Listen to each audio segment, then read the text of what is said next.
What's up, everybody? We are live. We have us a very interesting guest tonight. We are waiting for him to get done what he's doing as far as his job, and as soon as he's done, he's going to climb on in. So what we're going to do tonight, though, as you can see, it's myself and Odessa is co-hosting with me tonight. Hey, y'all. We're going to jump into some general chat. But before we do that, I want to give y'all a little intel about how my morning went. So I was in a Bigfoot group, about 2 weeks ago. And there were some people talking about Bigfoot in South Texas and East Texas. And I'm kind of right in the middle. So I threw one of my pictures out there, and of course, everybody was hitting, damn, that's a good pic. Dang, it's definitely there. You can see it. I had a gentleman jump in and ask me, so where was this taken at? And I told him the county. He's like, okay, where about? Then he started naming off little cities, or towns, little towns around my property. I said, you're getting warmer. I'm not going to give it out just blatantly. So once he named where my property is, I told him to message me. Being that he knew what the name of the town was and where it was at, he obviously from the area. So he messaged me and he said that he grew up around there. He knows who my dad is. He knows my uncle. His sister is married to a good friend of ours.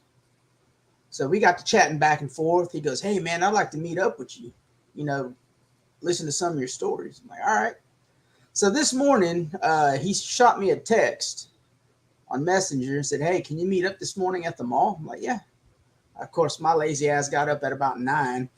And 10:30, I was out the door, went to the mall, went to the food court, sat down with him, and we had us a conversation like you wouldn't believe. So not just me,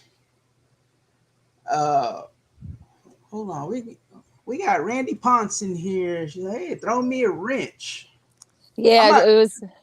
She was. I made a comment. I was like, "Hey, Lieutenant, I need my wrench," and she goes, "Throw me a wrench." She want a wrench? I'll give her a wrench. I need my wrench too under Odessa Larson because for some reason I'm on Odessa Larson again instead of Odessa Roberti. My tablet does this to me. Oh yeah, damn technology. Probably I hate it. Probably the Ukrainians. Yeah, or Trump, well, it probably is Ukrainians. Yeah, you never know. Yeah. So anyways, I was out there with this gentleman. I sat with him for like an hour and a half. And most of y'all know the stuff y'all seen that's come out of my property and the stories that I have told. He actually did a little bit of talking with me, and he told me 3 different things that he has seen out there. One of them happened to be a UFO, and he said this UFO was not too far from where my property entrance is, and it's coming around one of the main roads, and he said it rose up off the ground, and he described what it looked like. He said it was a black triangular object. Wow. And that when he was driving down the road, this thing went up about tree line level and was keeping up with his car. And did so for about a mile, and then all of a sudden it just shot off to the right, and he never seen it. Wow. And I'm like, interesting. And I told him, I've seen UFOs out there before. My wife's seen a UFO out there before, so it's not a shocker, right? Mm-mm. Okay, so here is the shocker. So he said they would always walk. There used to be some old train tracks back on the side of the reservoir to the right, and they would walk, and it would cross. There's a bridge that crosses the river with train tracks, and my dad would always tell me about them. They used to go back, and he said that I hear noise.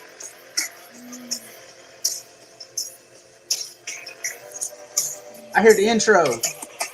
Sorry, that's my fault. That's my fault. I was jamming. Anyways. That's pretty kick ass. Yeah, it is, ain't it? I This love that. gentleman, this gentleman told me they went back there one day. I think he said one evening. They were walking the tracks, and it's primo hunting land back there. You know, this is before whoever owned it owned it. And he said he come across a track, and this was back in the 70s, y'all. He come across a track. He said that was about. Well, let me say this. It looked like a barefoot, is what he said. It looked like a barefoot. And he looked at it and he said, who the hell would be walking back here barefooted? Because, you know, you got briars, Right. brush, you know, no telling what's on the ground, snakes. And he just couldn't fathom that, you know, there's someone out here walking around barefooted. So he got to looking at the track. He put his foot next to it and he estimated this track to be about 18 inches long. And that you can see the perfect toes, the foot, it was really wide. And I showed him the picture of the Bigfoot that I caught with the dog man at the same time on the property. And he goes, man, maybe that's it. Like it could be it. It could be it. There's probably more than one. So we get into the next story. And let me tell you, he said he came across one of these creatures. He thinks it was a Bigfoot. They were out there driving down the road. And out there where that UFO was, he said he seen it on the driver's side outside of the road. He said he seen a dark mass by the road. He slowed down. When he slowed down, this object stood up and took off across the road. Wow. And when it took off, he said it hopped the fence and then it went down to all fours. And I asked him, you see pointed ears? Do you see haunches on the back? He goes, no. He goes, this thing had a cone-like head.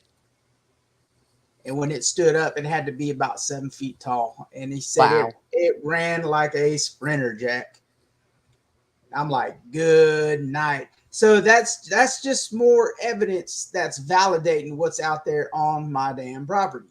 So, you know, I've had other people come and tell me their stories about out there. You know, he asked me about the goat man that was seen out there by my sister. I mean, we got into some deep shit, and it was actually a good conversation. He's going to actually come back to my house probably either this week or next week to see a lot of my good evidence I got on my computer.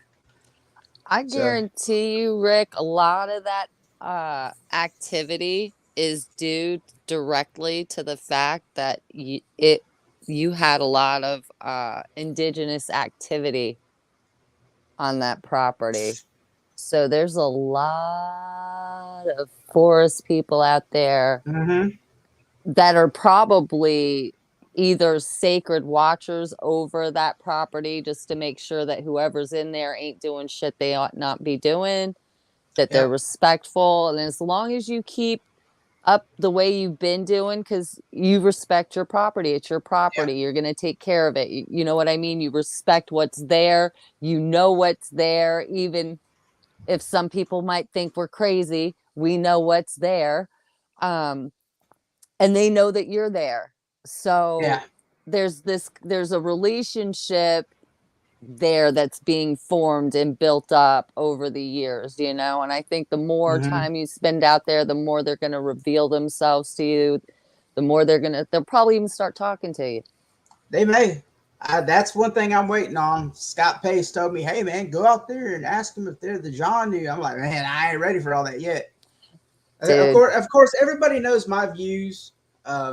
And you know, a lot of people don't agree with it, but you know, and I'll tell y'all, I'm pretty much flesh and blood. I haven't had a whole lot happen to me that was really weird that'll push me away more than 5 to 10% away from that. But then you got people like yourself, Scott Pace, who are real spiritual and have a lot of them spiritual encounters.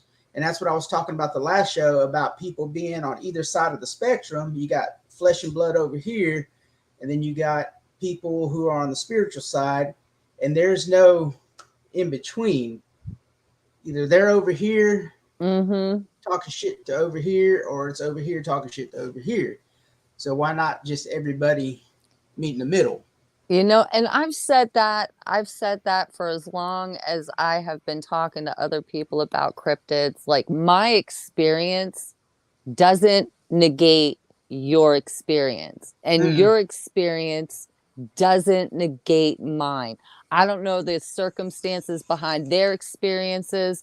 They don't know the circumstances behind mine, or why I've never had a bad experience until the whole Skinwalker thing. But you know, there's so much that we don't know.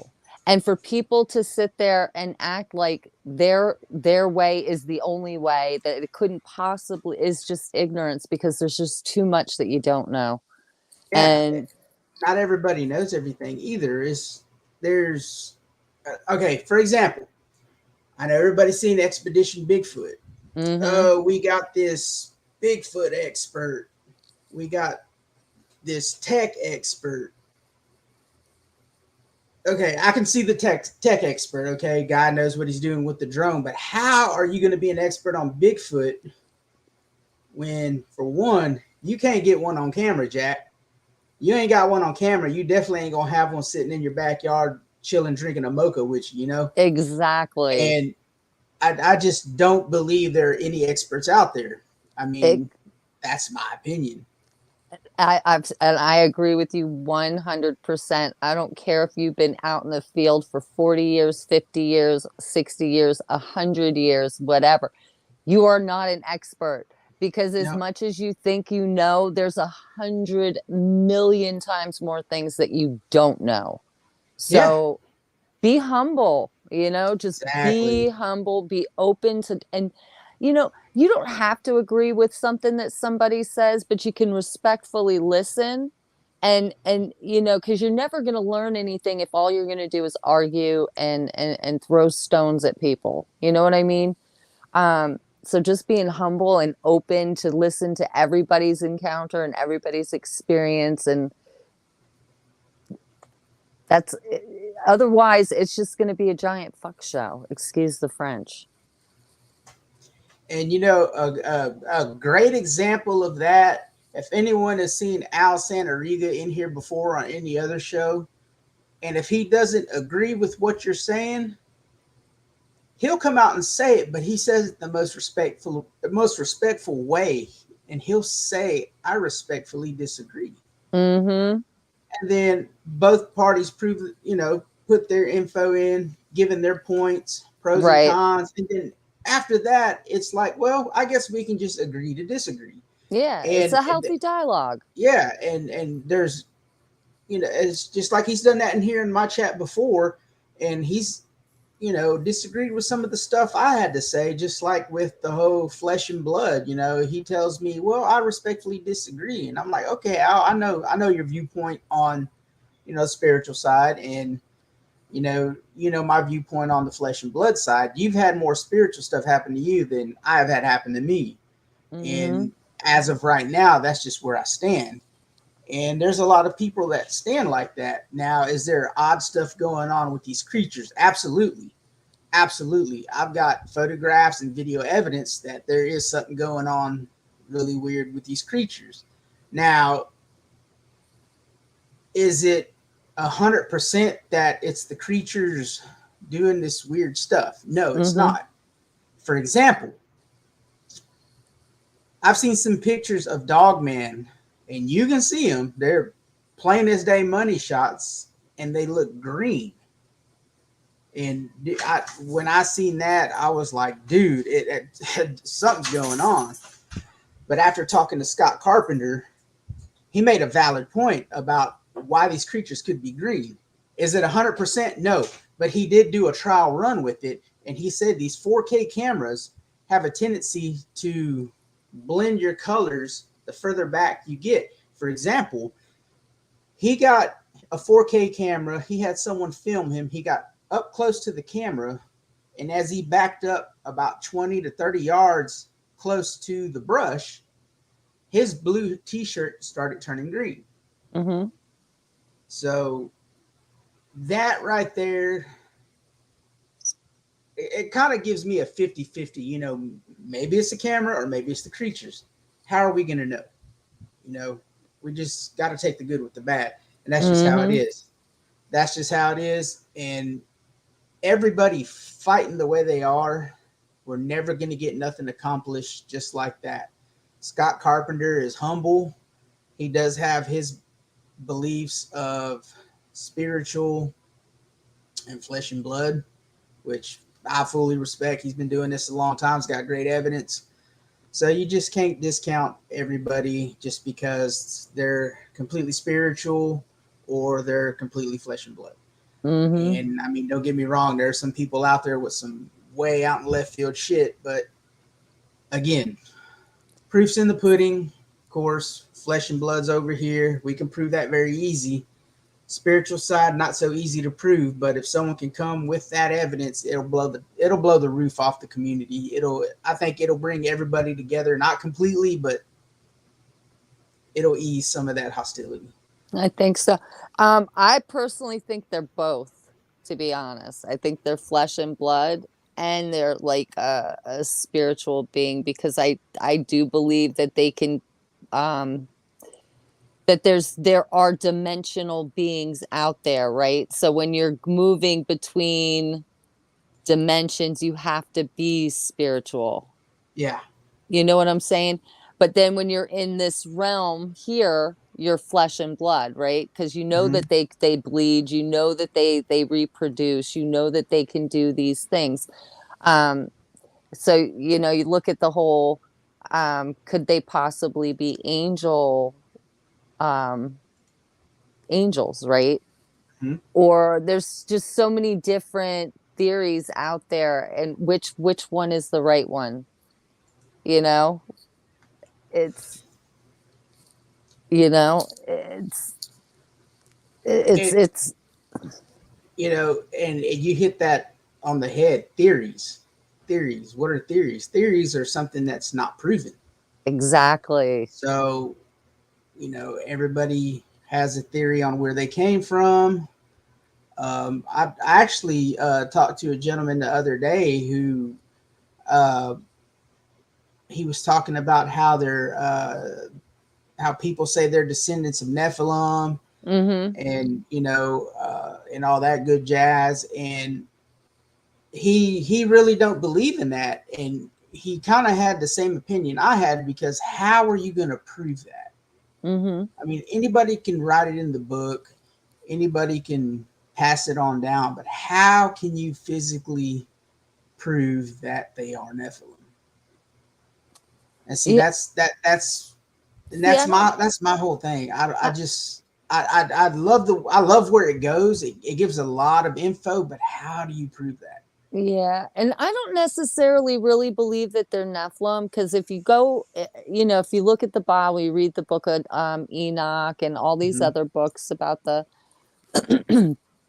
giants and the Nephilim, they were pure evil. They did only bad. They thought about bad all the time. They were just, they wanted to kill. They wanted to, they weren't good, you know? Yeah. So if they were Nephilim or descended from Nephilim, wouldn't they be like trying to rip people from limb to limb, like left and right? Like if you really believe the Bible and you believe the Bible's the word of God and it's the written word of God, then you have to believe what it says too.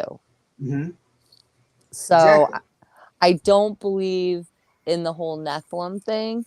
Um, because why would you save a child? Why would you lead a child out of a child is one of the most beautiful, purest forms of creation.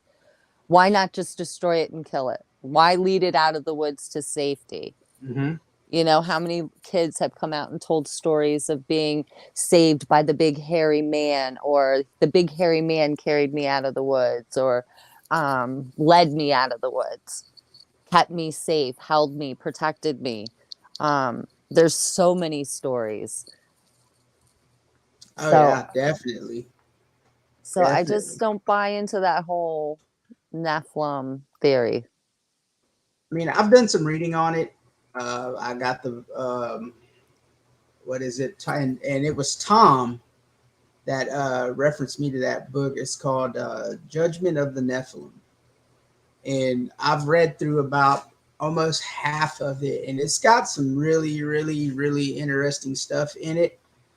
But then again, in these time and days, how can you go about proving that? And that's Mm-hmm. it's just, to me, it's all theory after theory after theory. And the only thing that you can prove is flesh and blood. Mm-hmm. Well, they're And definitely flesh and blood, that's for sure. I mean, there yeah, wouldn't be little baby ones walking around if, yeah. you know.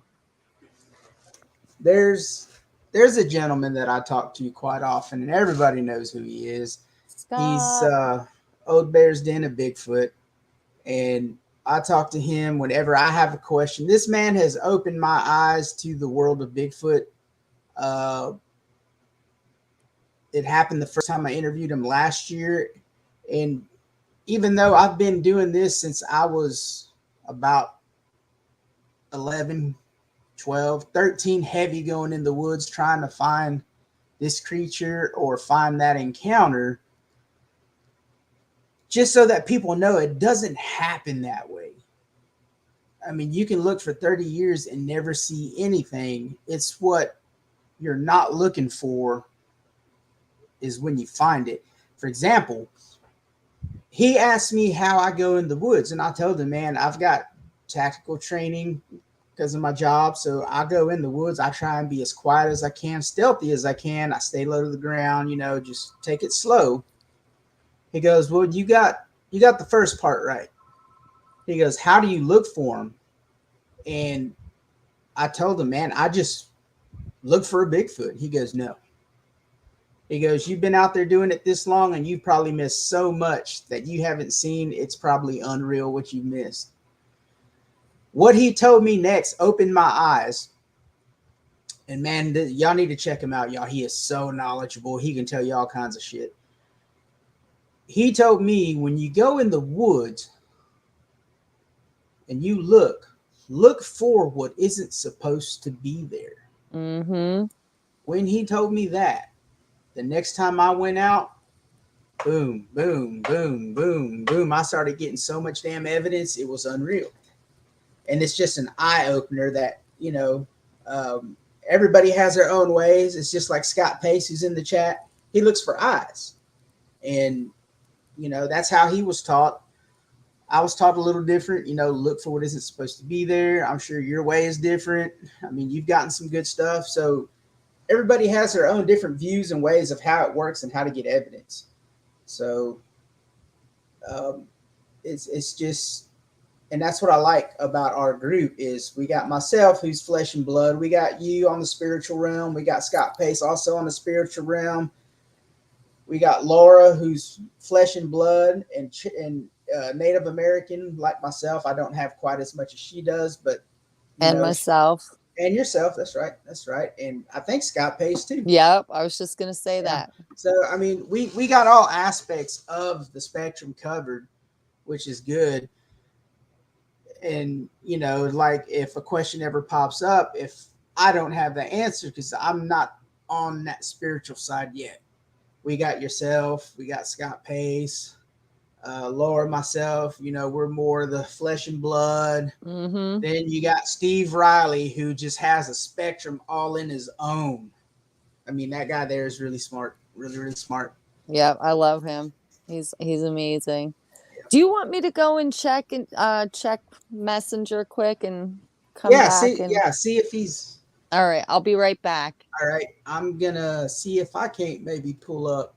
All right. Some pictures. And let's see.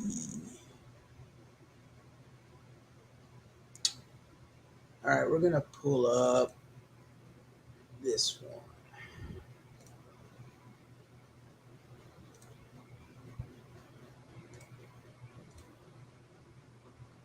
All right, y'all. I don't know if any of y'all have ever seen this creature before.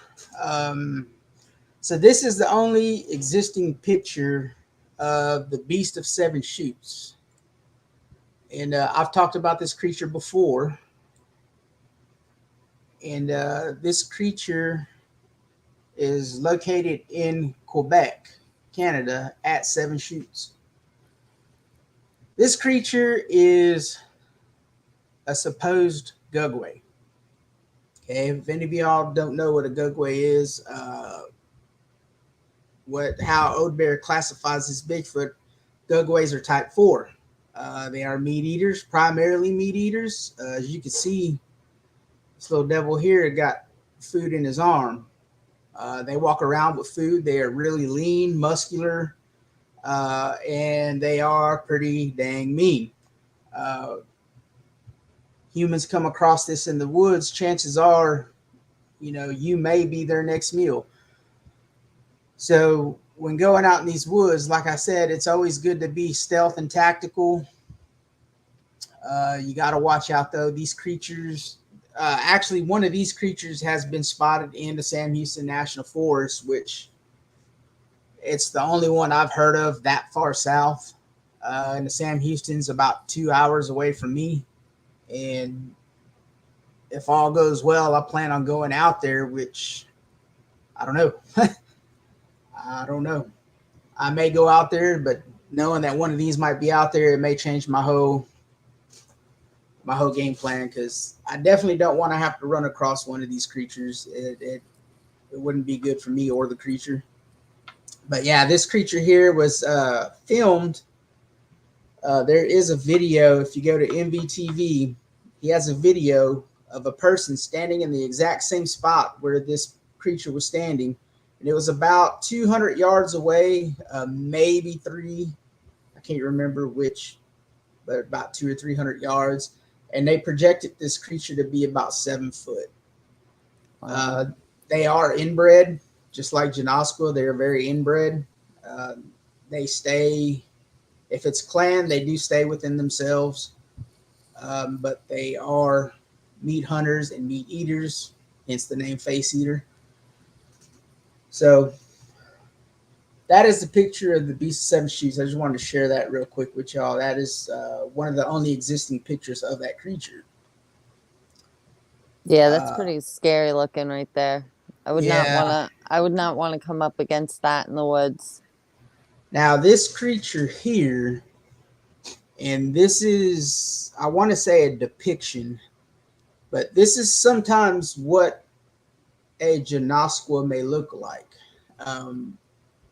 Old Bear tell you these things look demonic. I showed him this picture, and he goes, "Oh, they're a lot uglier than that. They are evil, very, very inbred. They inbreed within their own clan. They do not like outsiders. They hate people. They will eat people. And these jokers here get big. You're looking anywhere from 10 to 13 foot tall and anywhere from 1,100 to 1,300 pounds. And they can move. They can move. Old Bear said he's had to deal with a few of these, helping a few people out. And he's luckily came out of the woods unscathed. So that goes to tell you how dangerous these creatures are.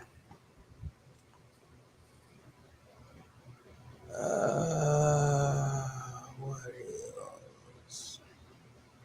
Let me go. I got some really good picks, y'all. I try to stay organized. I gotta try and find them.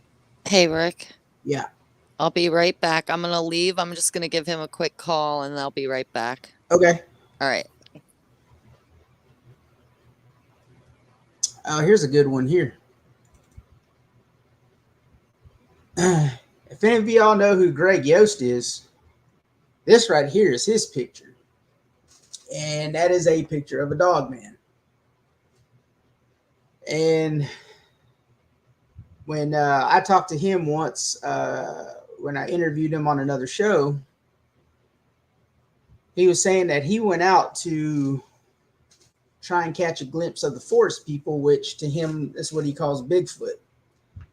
And that he went out and he started filming. And when he started filming and clicking some pictures, he didn't get no response from the forest people. So he comes back home, and when he's going through the pictures, that's what he found. And all those pictures he took, that's what he found. He had no intentions of trying to catch a dog man or any kind of that. anything like that. He was looking for the forest people and ended up catching a dog man on camera. So that was a pretty interesting picture. Greg Yost is a very spiritual guy. Um, he does have a good rapport with the Bigfoot in his area. Um, he does gift them. He has said that they do come into his house, and like if he's laying on the couch asleep, they'll rub his head.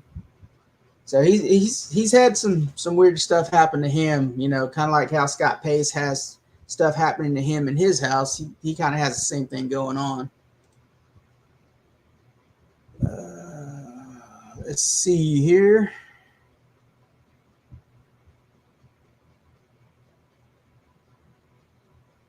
Let's see what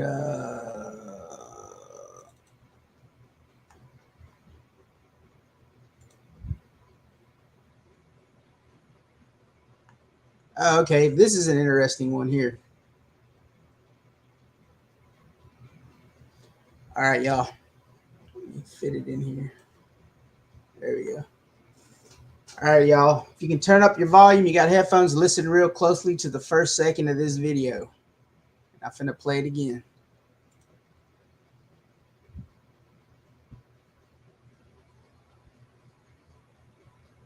One more time.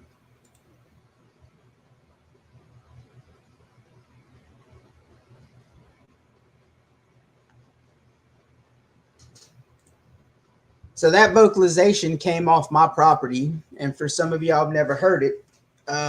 This was back in September, I believe, and I was out there with my kid, and we decided to try and do a little hog hunting that evening.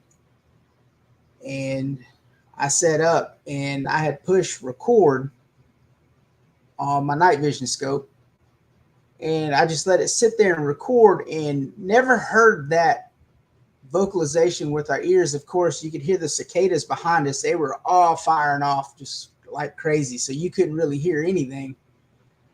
And the audio on that scope is just so damn good. I happened to catch that vocalization. Well, as I sat there and recorded, about 3 minutes in, started hearing some owls, and they were popping off, and two of them were going back and forth. And as the third one comes in at a different frequency. It's a lot lower, and it sounded like an owl, but at a lower tone. And then after that, it started kind of like chattering. And then where it was at, it was on the right side of where my scope was facing. On the left side, another vocal came in of chatter, and they were going back and forth. And that went on for about 5 or 6 minutes. And then it stopped. I got it on recording. I've tried to clean it up. The problem is the cicadas were just going ape shit that day. It's just really hard to hear the chatter. I was lucky that one came out with the vocalization. So I've got weird stuff going on out there. I let Old Bear listen to that. When he heard it, he told me that was a watcher Bigfoot. He goes, that's how they sound. He's heard them sound off like that before during the day when he's gotten too close. He goes, that's what they do. I take the man's word for it. He knows. So that one was pretty interesting. I have another one, and I want to say it may be this one. No. Where is it?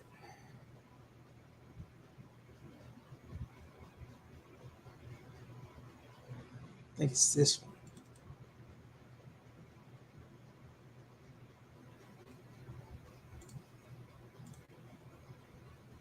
Okay, that's the video. I got it shortened somewhere.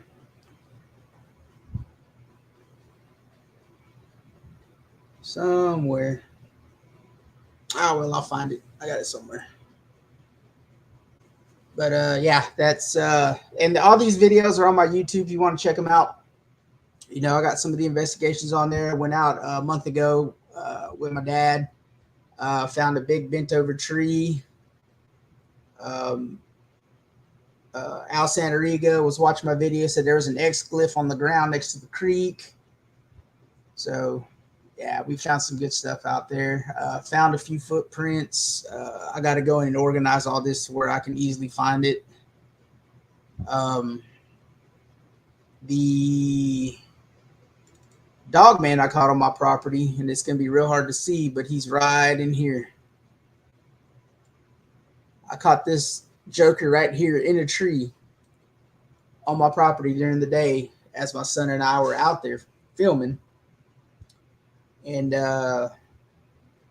this is part of the weird stuff I was talking about that's happened to me. So I have this device that attaches to my phone. It's a monocular, and it enhances the distance of the phone to where you don't have to zoom in so much and distort the picture. Well, while out there filming, I'm looking across the creek and I happen to see this dude in the tree, and I start filming him with my phone, and the entire viewfinder, I don't know if y'all can see that, but the entire viewfinder of my phone was this head. I could see every description of that head. Eyes, mouth, nose. He looked like a German Shepherd, but he was way up in the tree. So I showed my son this. I said, look, here we go. There's your evidence. Now you can believe. And I went to take a picture. And when I took the picture, instead of getting that big old head with all these features, this is what I got. This is the picture it gave me. I think it may have messed with my phone. I'm not 100%. Something definitely went on. So we watched him for a minute, and then we ducked on off. And as we get about 70 yards down the trail, I pick up and start filming again, and caught this fella right here. Same day, same area. This guy and that dog man were about 150 yards apart. I was about 80 yards from him. And you can see how this monocular here, you can see the sides. That was the monocular, and that's filmed at 80 yards. I did not zoom in on that because you can see how clear everything looks. And caught that 150 yards apart from that dog, man, and probably about 6 or 7 minutes apart. So that's just some of the stuff I've encountered out there.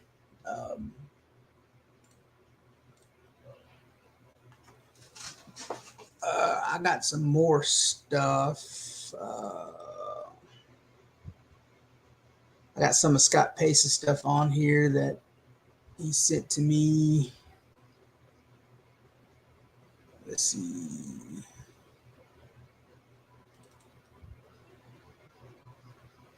And Scott Pace sent this to me, and of course I do what I do, put it through some spectrums of light, try to see if I can debunk it or, verify that it's there. And what I came up with was this right here. Now, is this thing cloaked? I don't know. It's definitely a good picture. I want to say Scott's the one that got this, I believe, or may have been someone who was on his property. But yeah, he sent that to me, and I analyzed it, and that I seen it right off the back in the original, and then I started enhancing it, and then kind of erased the background around it to where you can see the head. And I don't know, it kind of looks like a dog head. I don't know exactly, but it's definitely a good picture, something of interest. Yeah, definitely got a lot of good stuff. We're still waiting on our guest to arrive. Let's open up the chat. Let's see what everybody's got to say. Let's see what y'all's questions are. And because he was supposed to be here about 30 minutes ago, and he hadn't arrived yet. So throw your questions and comments in the chat. Let's see what y'all got to say. Bring up any subject you want. We'll try and talk about it. And if you need an answer, we'll try and get you an answer. If not, we'll do our dangest. Got James Wigington in the chat. Does he have a daughter? Who are you talking about, James? Who has a daughter? Does who have a daughter?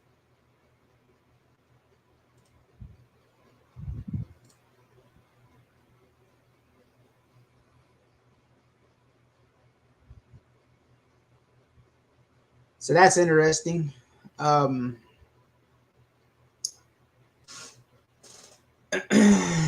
So there's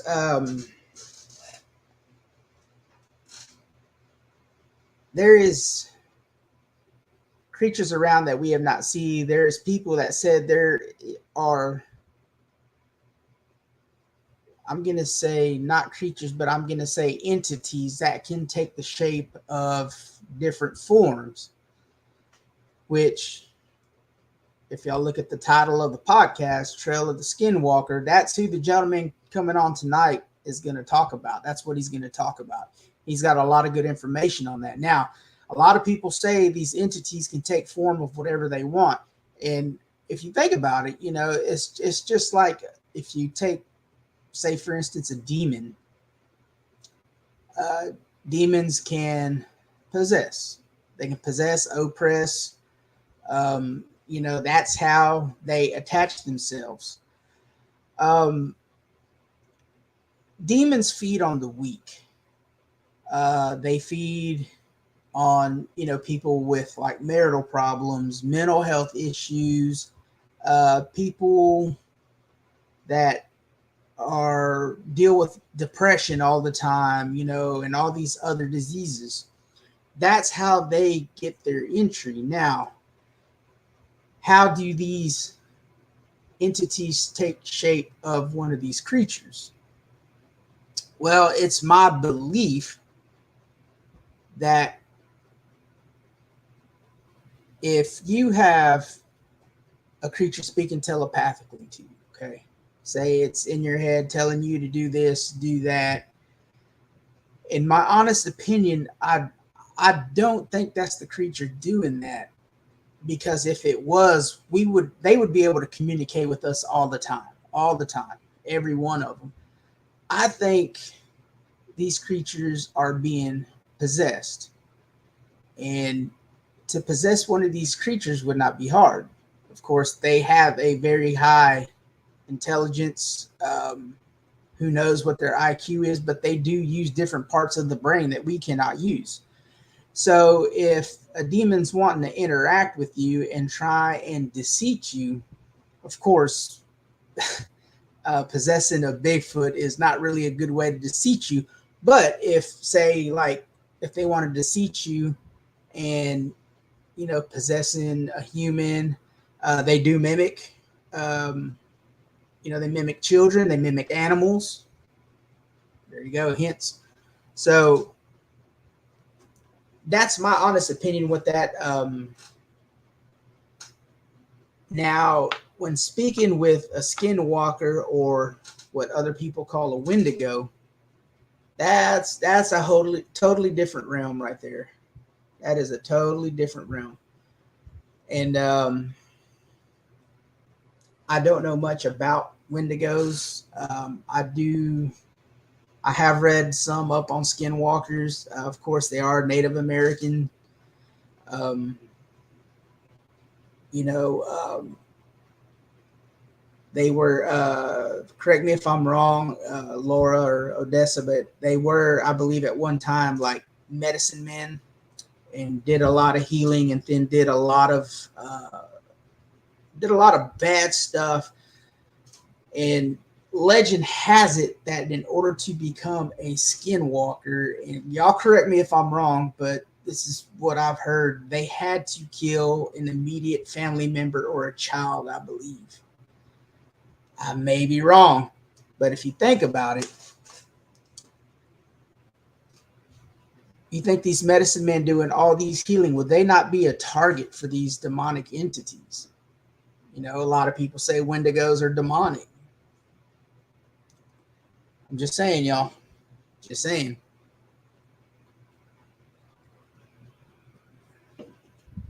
Look, there we go. Yeah, right here. Skinwalkers are from a human who ate a family member offering. There we go. There we go. So, yeah. So, yeah, animals can be possessed. Why not cryptids? And that's my whole big thing, y'all. That's my whole big thing about this telepathic speaking to what people call mind speak. To me, the correct term is telepathically. Um, that's just what I like to use. But these animals speaking to you like that, to me, it's not the animal. It's not the cryptid. I think it's either a demonic entity, or like Scott Pace said in his account, where the Bigfoot told him to leave. This dogman's not going to hurt you. Maybe it's an angel on his back. Who knows? Who knows? That's just something that's really hard to prove. But you know, when people have those encounters like that, like Scott Pace, very, very good friend of mine, very religious man, believe everything that he would tell me and something like that. You know, I don't discount him at all. But you got to think, if that creature's speaking to you, you know, is it really the creature? My opinion, I don't think so.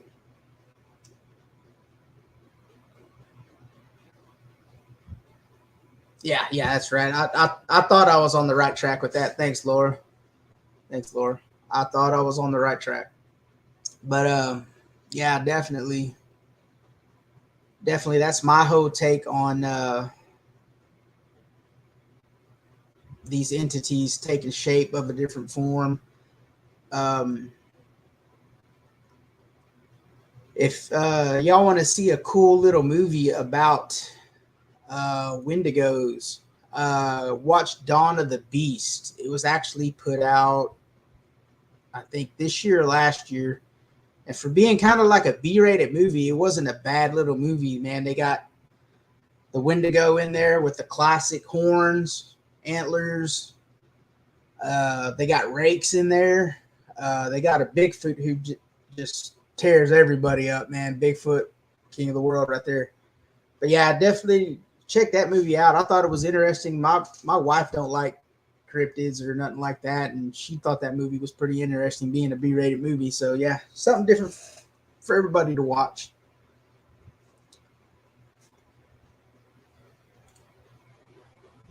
Here we go. Skinwalkers are not creatures unless humans are creatures. They are Navajo witches who are sought out by a person who is jealous of another person. Well, and man, there is just so much of that going on in the country. That stuff exactly right there. Greed is the destruction of all. And I have my opinions on that. And the person that's envious pays the medicine man or woman or a person who is initiated into the witchery way.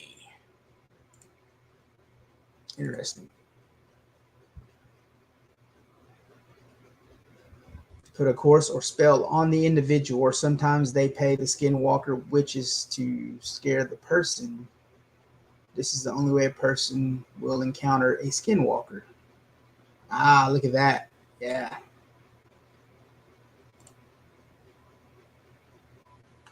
And that was copied from... Well, I'm not even going to try and say that because I'll butcher it. Thank you, Laura, for that interesting info. Definitely interesting. All right, y'all. Fire out your questions. We're still trying to get our guest on. Few natives will speak of such bad juju. Invitation. Exactly. There's a lot of people that believe just saying the word Wendigo or Skinwalker is an invitation. I don't know. I don't have an opinion either way. I'll use what I use. Main thing is to protect yourself spiritually, especially if you go out into the woods. Always say a prayer. Always take some holy water with you. Um, Protect yourself, y'all, because these things out there. Hey, this is the gentleman that I spoke to today that I was talking about at the beginning of the show. We spoke at the mall. Had a good time, Joe. Appreciate that. We'll definitely do it again. I've got a couple. I plan on getting some more made. I'll when I get some made, I'll definitely shoot one your way. Definitely shoot one your way.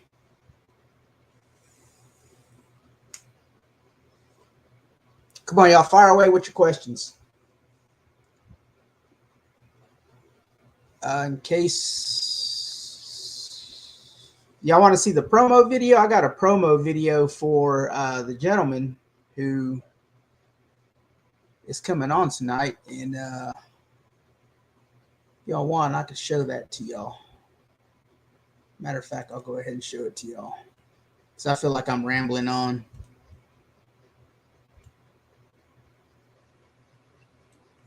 Nope, where's it at? Right here.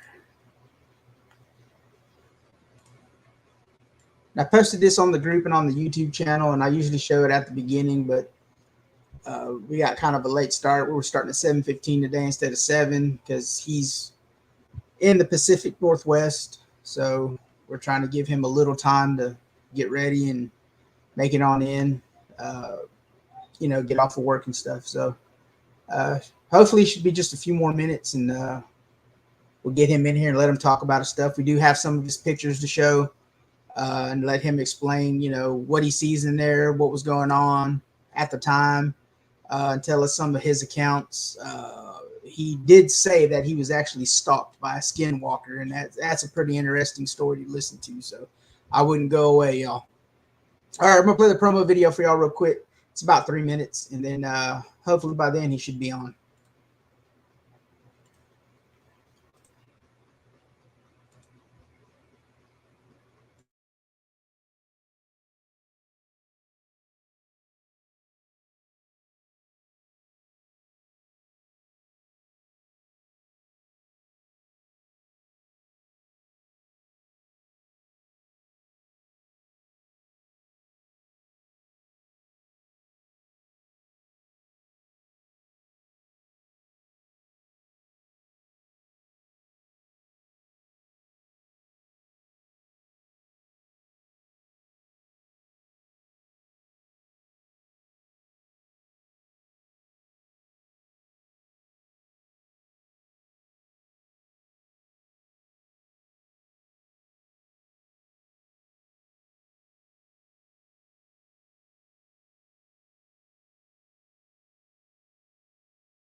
Yes, are you there?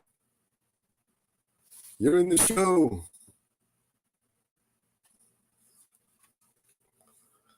And I gotta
Mute my mic.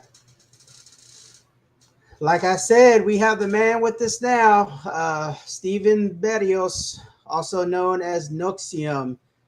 Your mic's muted, brother. I think he froze up on us.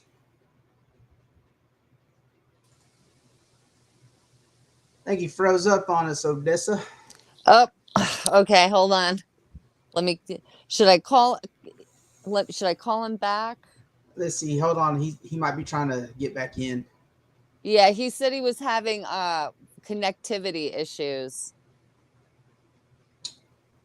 Well, we'll try and roll on the best we can. Hopefully we can get him on here, man. He's definitely gonna blow y'all's mind with what he's got to say. Because I talked to him the other day. We had a 3-way conversation on the phone. Good night. Yeah, I mean this guy has been going through some shit with some crazy. Yeah, and he told us that for a while that he was being stalked by this thing, and we got in that conversation a while ago. These skinwalkers are nasty creatures, or let's just say entities. Let's put it that way. So he's trying to come back in. Oh, you know what? My phone connected to my tablet. Maybe that's why he's having some issues. So he's trying to come back. There we go. It's not connected. Oh, you know what? You're all right. My phone connected to my tablet. Maybe that's why he's having. I'm right here. I could see issues. I could see the lieutenant. I can see you. I hear an echo in the background though. Look at you folks. You good? You two. You look good. Hey, appreciate it, man. Appreciate it. I can see. Look at sharp, man. Look at you. What is going on? I think your tablet's coming on through the feed. I'm turning my tablet off. Hold on. I stay in my camper. You know what? My tablet off. Hold on. Okay. I'm gonna leave and come back. Okay. All right, brother. So we got everybody here tonight. You know what? My tablet. Hold on. Okay. There we go. I'm gonna leave and come back. Okay. Why is there such a back feed? So we got everybody here tonight.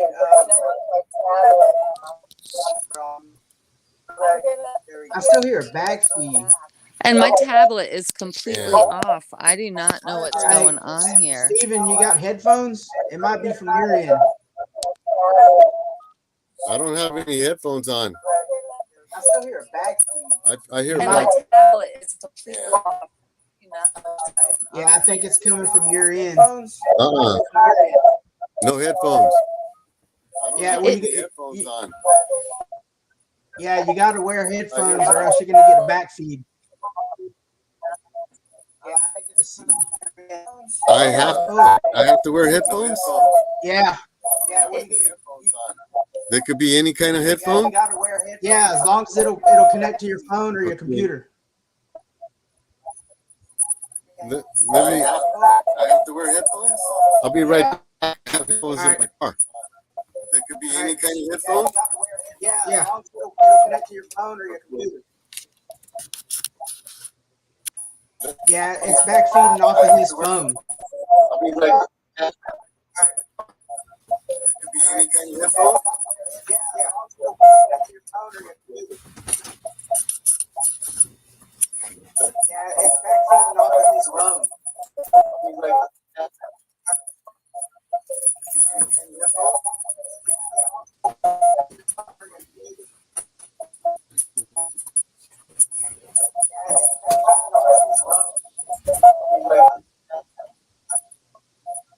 Yeah, I think it's on his end.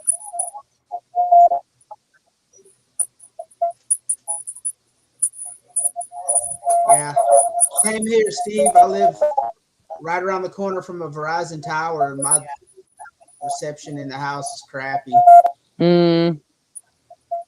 Word. Same here, Steve. I live right around the corner from a Verizon tower, and my reception in the house is crappy. That's on his end. It's like a delay going on. Yeah, that's on his end. That's on his end. As soon as he puts in some headphones, it'll go away. Verizon tower, my reception in the house is crappy. That's on his end. It's like a delay going on. Yeah, that's on his end. That's on his end. As soon as he puts in some headphones, it'll go away. Could be his connectivity. He was having some Wi-Fi issues too. Yeah, I mute his mic there for a minute until he gets back. But yeah, as soon as we get him back and he get his headphones plugged in, man, that was horrible. But we'll let him get the party rolling, and he's gonna tell y'all some good stuff about skinwalkers. If you seen the promo, y'all seen the book at the beginning, definitely go out and support him, get his book, man, because I was reading the preface, the preface, whatever you want to call it, and good night. It was interesting. We got I look at here, Bama Bigfoot in the house. We got Parkway. What up, Parkway? James Wigington. Of course, we got Steve Riley. Okay, Nana. We got our newest moderator, Randy Ponce. What's up, Randy? Who else we got? Ed Odessa, I don't know if you've seen, this is the gentleman right here that I spoke to earlier today. His name is Joe. Yeah, I spoke to him. Nice. I'm pulling my YouTube back up here. This is the gentleman right here that I spoke to earlier today. His name is Joe. Yeah, I spoke to him. Nice.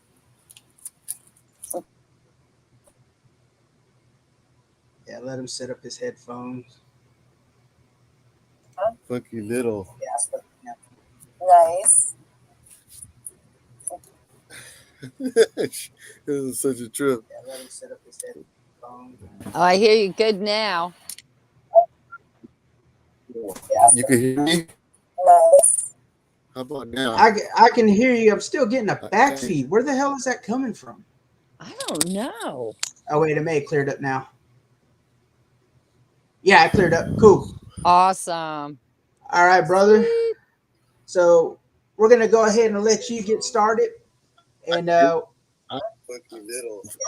when I talk, I could see myself talking, but when you guys are talking, it's not happening.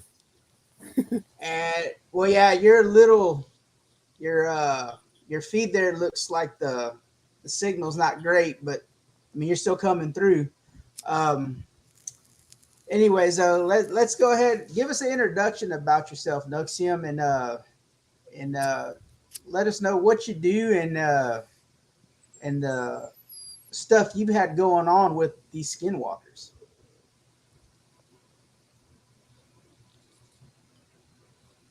Can you hear me?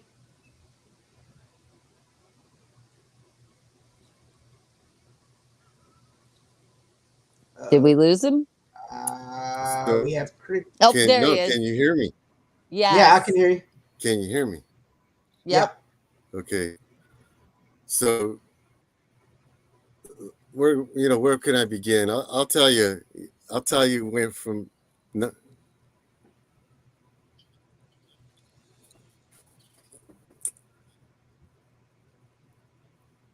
Yeah, it's his connection.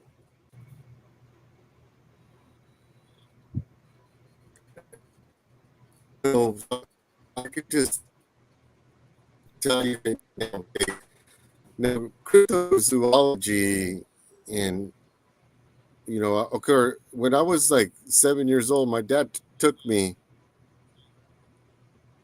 to the Center Theater in Fremont in Niles, California, and I saw the Patterson Gimlin film.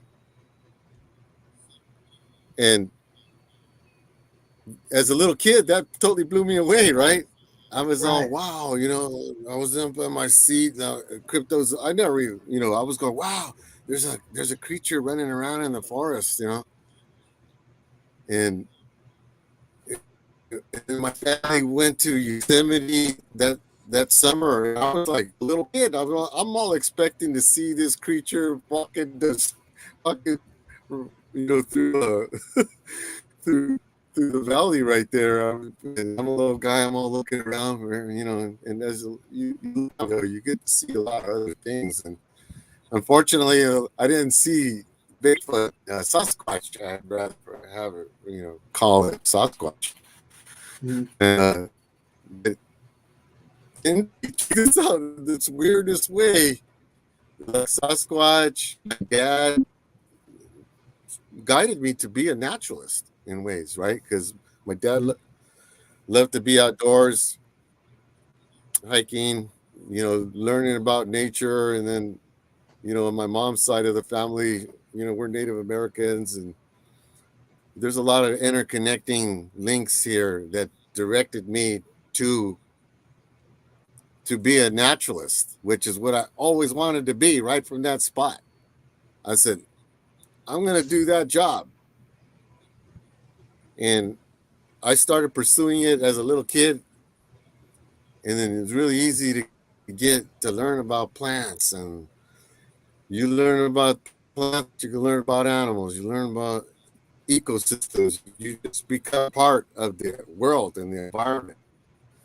And I was desperate, man, to be in the environment. I could not work indoors. It was like totally, I couldn't do it. Check this out. I was working, the electronic craze happened in the Bay Area. I went in there and I got a job. And I was looking outside my window, and it was rainy, and there were two birds that were jousting in a puddle of water. The boss came over to me. Check this out. He goes, what are you doing?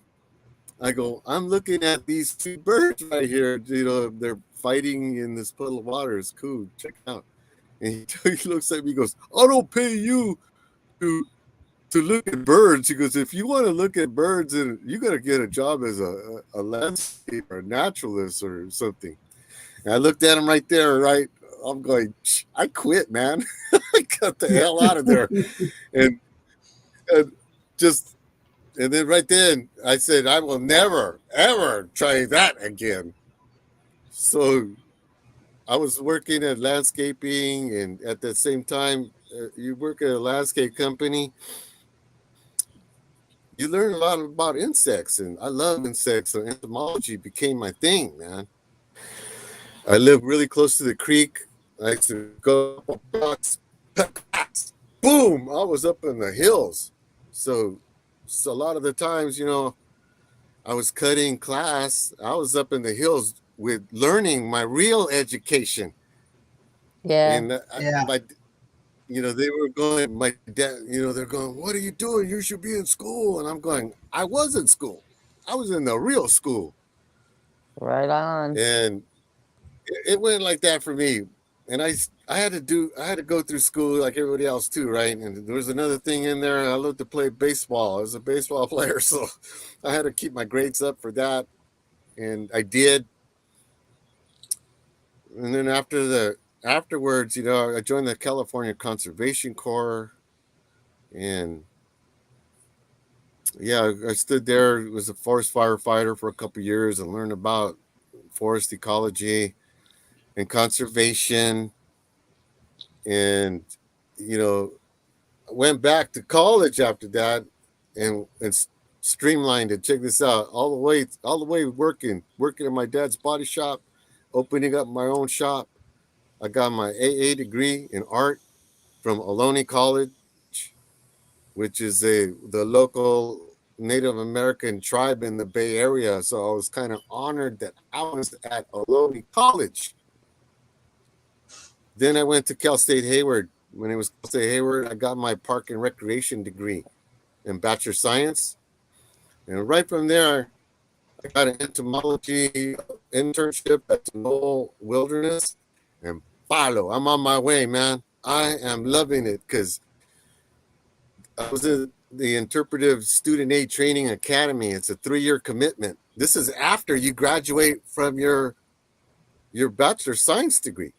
Right. And then right there, I'm learning about nature, coastal ecology, marine biology, mammalogy, animal tracking, entomology, dendrology, everything that has to do with science.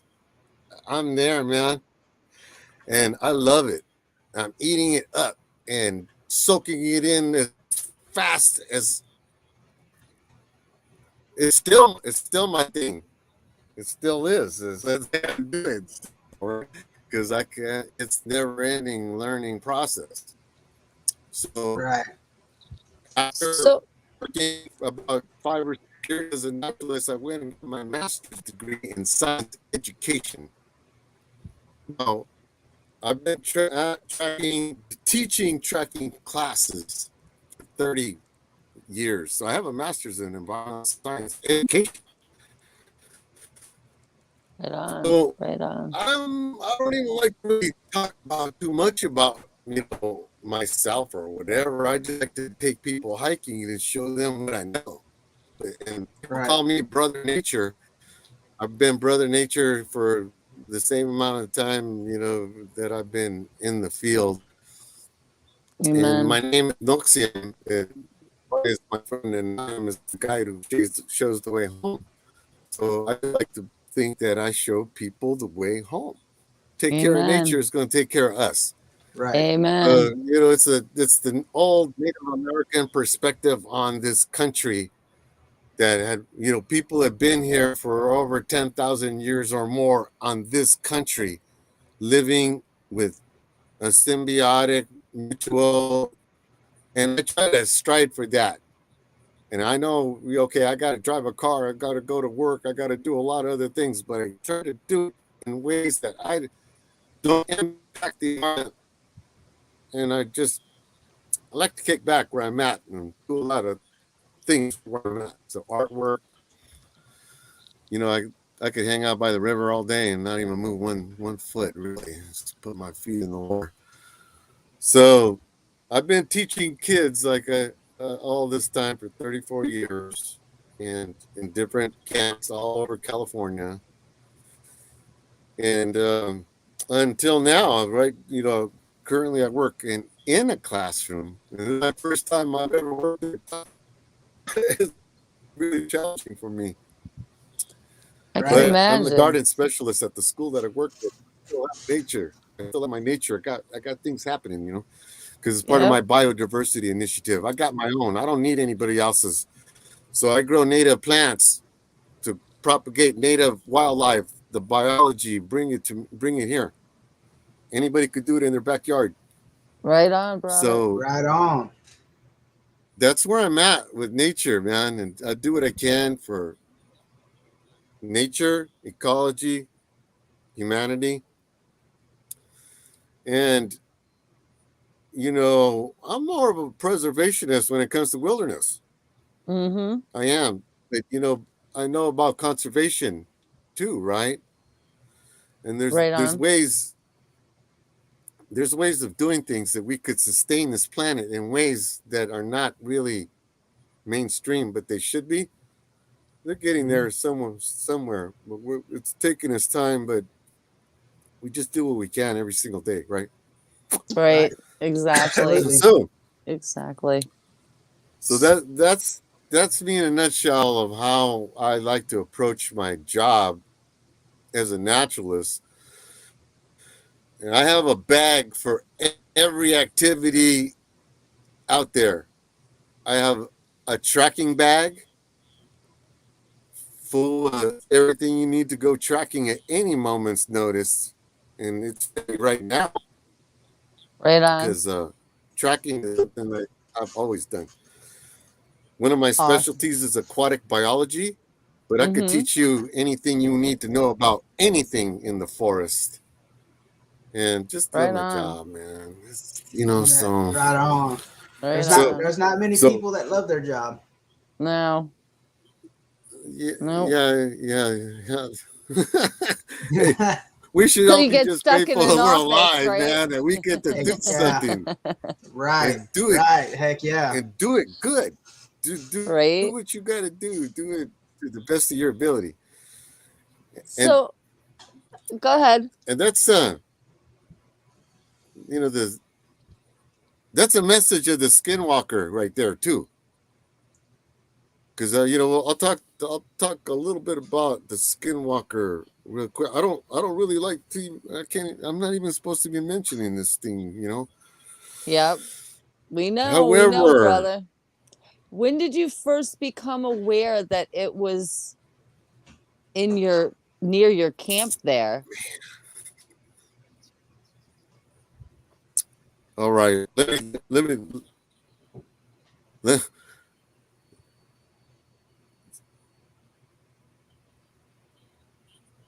okay, now when I get to camp, it's me and another gentleman that are working. Mm-hmm. We set the camp up 2 weeks prior to our clientele that comes in. Right. That means we fix all the plumbing, we check every toilet, we set up tents, put food in the freezer, everything that has to run into a camp, we do it. Me and this gentleman have been doing it for many years together, which is weird that this story has happened, because I've been working with this guy for like 7-8 years. And so the first day that I'm there,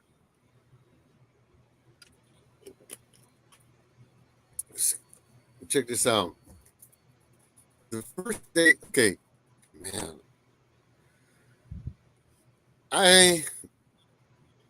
I'm into it, so I can feel things in my gut. Clairvoyancy runs in my family. Only, you know, and I've been able to tap into all my chakras are wide open, and so I'm more open to the world than most people are. And when I first arrived in camp in the afternoon, I got out of my car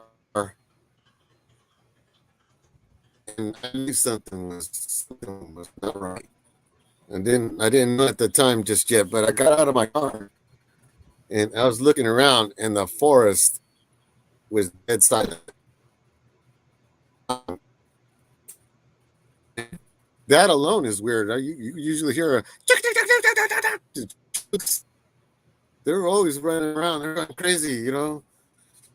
Squirrels, chipmunks, pine martens, goshawks, ravens, all kinds of animals are always running around in the camp. We're only 2 people there, so they're all in shock in ways. They're all, humans are here, and I'm able to move around freely and witness these animals, and I always stop and take a look at them and see what they're doing. You know, I just hang out, and then I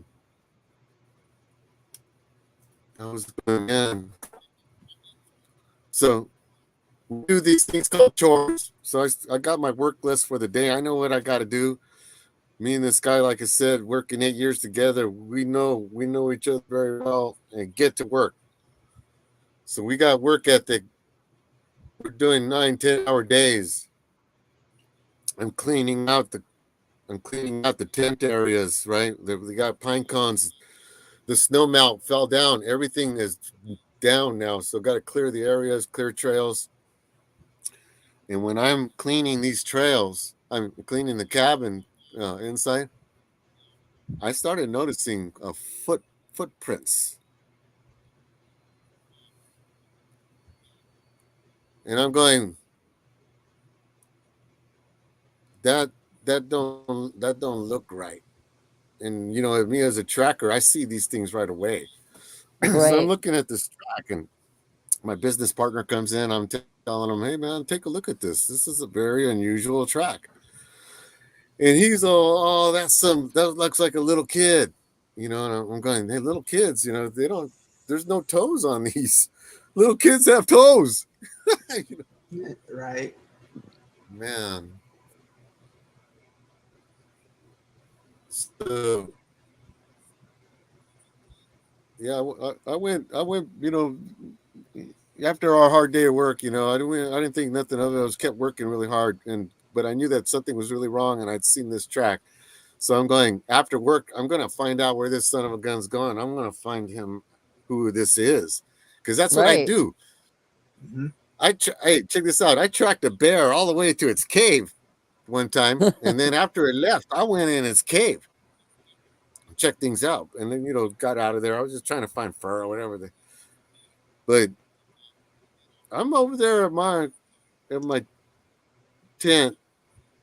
I bought a brand new tent. It was going to be my office. It was a big one. I was going to put all kind, because I was going to stay in there for 4 months, right? And when I get there, it's really cold, so I stay in a cabin. Then I stay in my tent for 4 months, and then the next month I stay in a cabin. And man, I really miss my camp. I tell you, I'm really heartbroken I'm not there.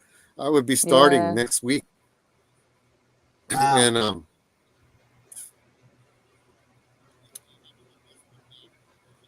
I was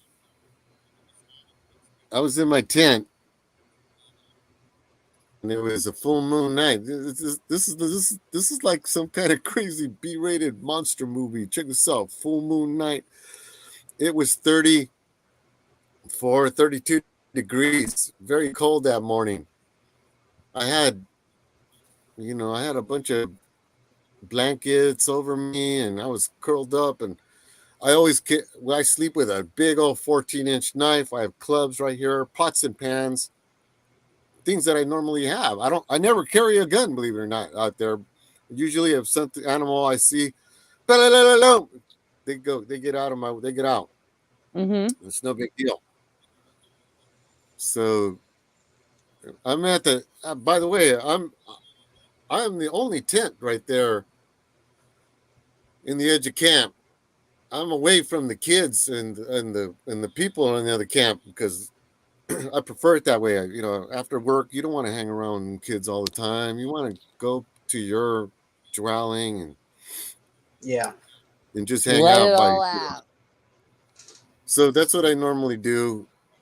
And then at 3:15 in the morning, check this out. 3:15 in the morning.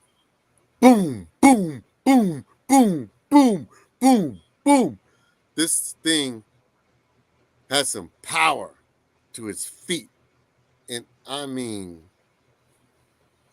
and I know right away, and this thing woke me up. And it's coming right to my tent. Dude. And I know these footsteps, man. They're so tough, and they're walking on two legs. I know it's not a bear. And it sounded so hard and pounding.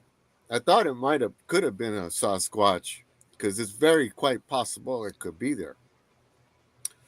However, it wasn't.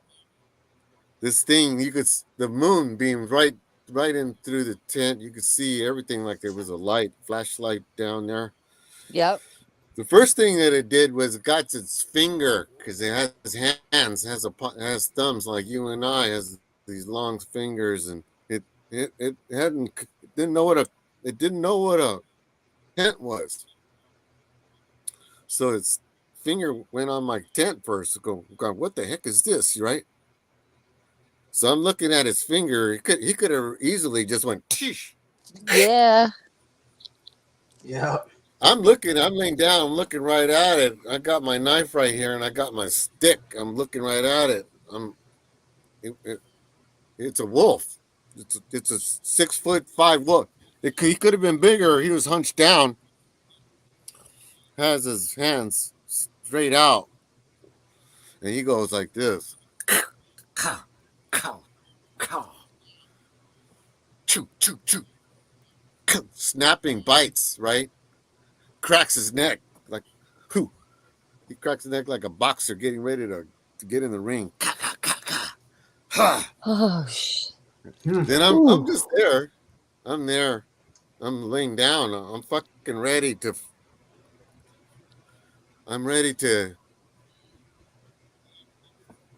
I'm projecting thought onto him. He's already projecting thought onto me. Mm-hmm. His creature, his ability to communicate in ways only if you're open. Like I said, I'm telling him, I'm the science teacher here. I'm the naturalist here, and it doesn't know what that is. Right. Mm-hmm. It didn't know what the hell that is. I told him I'm a teacher. I teach kids, and it knew what that meant. It knew what teaching meant. Uh-huh. And it went, it was just, it stood there. It stood there and it goes, uh, uh, he tried to get me to move, right? And I know if I move, that he's going to make a move. And I honestly, right then, was really prepared to die. I said, I'm gonna fuck you up too, man. I go, I'm gonna get your DNA. You ain't gonna take me down without a fight, without a slug. And Yeah. it looked, it was like, it was going, nobody had done that to him before. So it stood there 4 minutes, man, 4 minutes, and I I was going. legit would have died. So it turned around and took off the same direction that it came from.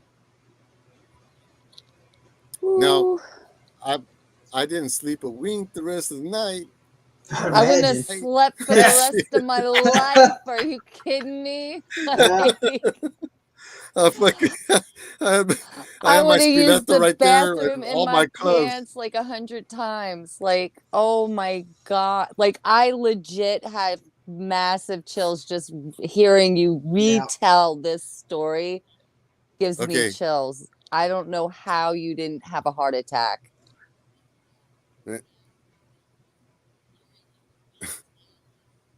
Well, you know what? That's just one that you just asked for the first time that it approached me. That's just the first time. Oh man. So anyway, I'm there. I got to tell you the rest. So because the morning came, I went and checked out its tracks, right? And I'm following this thing. I'm going, all right. Two things went into my head. One of them is science. I'm a science teacher. I'm an animal tracker. I have something here that nobody's ever tracked. So the science nature me said, I got to stay here in camp. Not only that, I teach kids, right? Mm-hmm. And this is my camp. I can't be ran out by this thing in my own camp. He wound up ran my ass out for sure, but that was after 10 days. Mm-hmm. People can't handle this sucker for 10 seconds. But I endured 10 days with him in the wilderness, and I tracked him several different locations to where he was going, and went out there. Because I'll tell you something else. The guy that I was with, I was showing him all the evidence that and he was scared. But he was doing it. He goes, you can't tell anybody about this. You can't say anything. They'll shut us down. I'm going, you know what? They need to shut us down for scientific purposes so that we could continue finding out what the fuck this is. Right. Me and this dude after 8 years of working with this dude, he and I started going like this. He goes, I could fire you. I'm all, you ain't firing me for shit. I go, I'm going to stay here till I find out what the fuck this is. Yeah. And because he was scared, and I honestly think that the creature manipulated his mind. Very well could have. Yeah. And check this out. I still had to put the together because in my mind, okay, I'm going to figure this out. I'm going to communicate with this sucker. I'm going to have them leave peacefully. That's what's going on in my head. I go, man, I'm going to figure out the way. I was telling you, you got to leave. This is later. And he was going, you got to leave. And I'll tell you about that later. But let me tell you, just right from then, I just had my tracking bag. And I was laying plaster of Paris down on certain tracks, but it became extremely dangerous to do so because every time I was around, it was around. This thing is a wolf. It has a good long nariz. It could smell you from a mile away. It has ears that could go this way, could go that way. It could hear where you were at, what you were doing, right? Mm-hmm.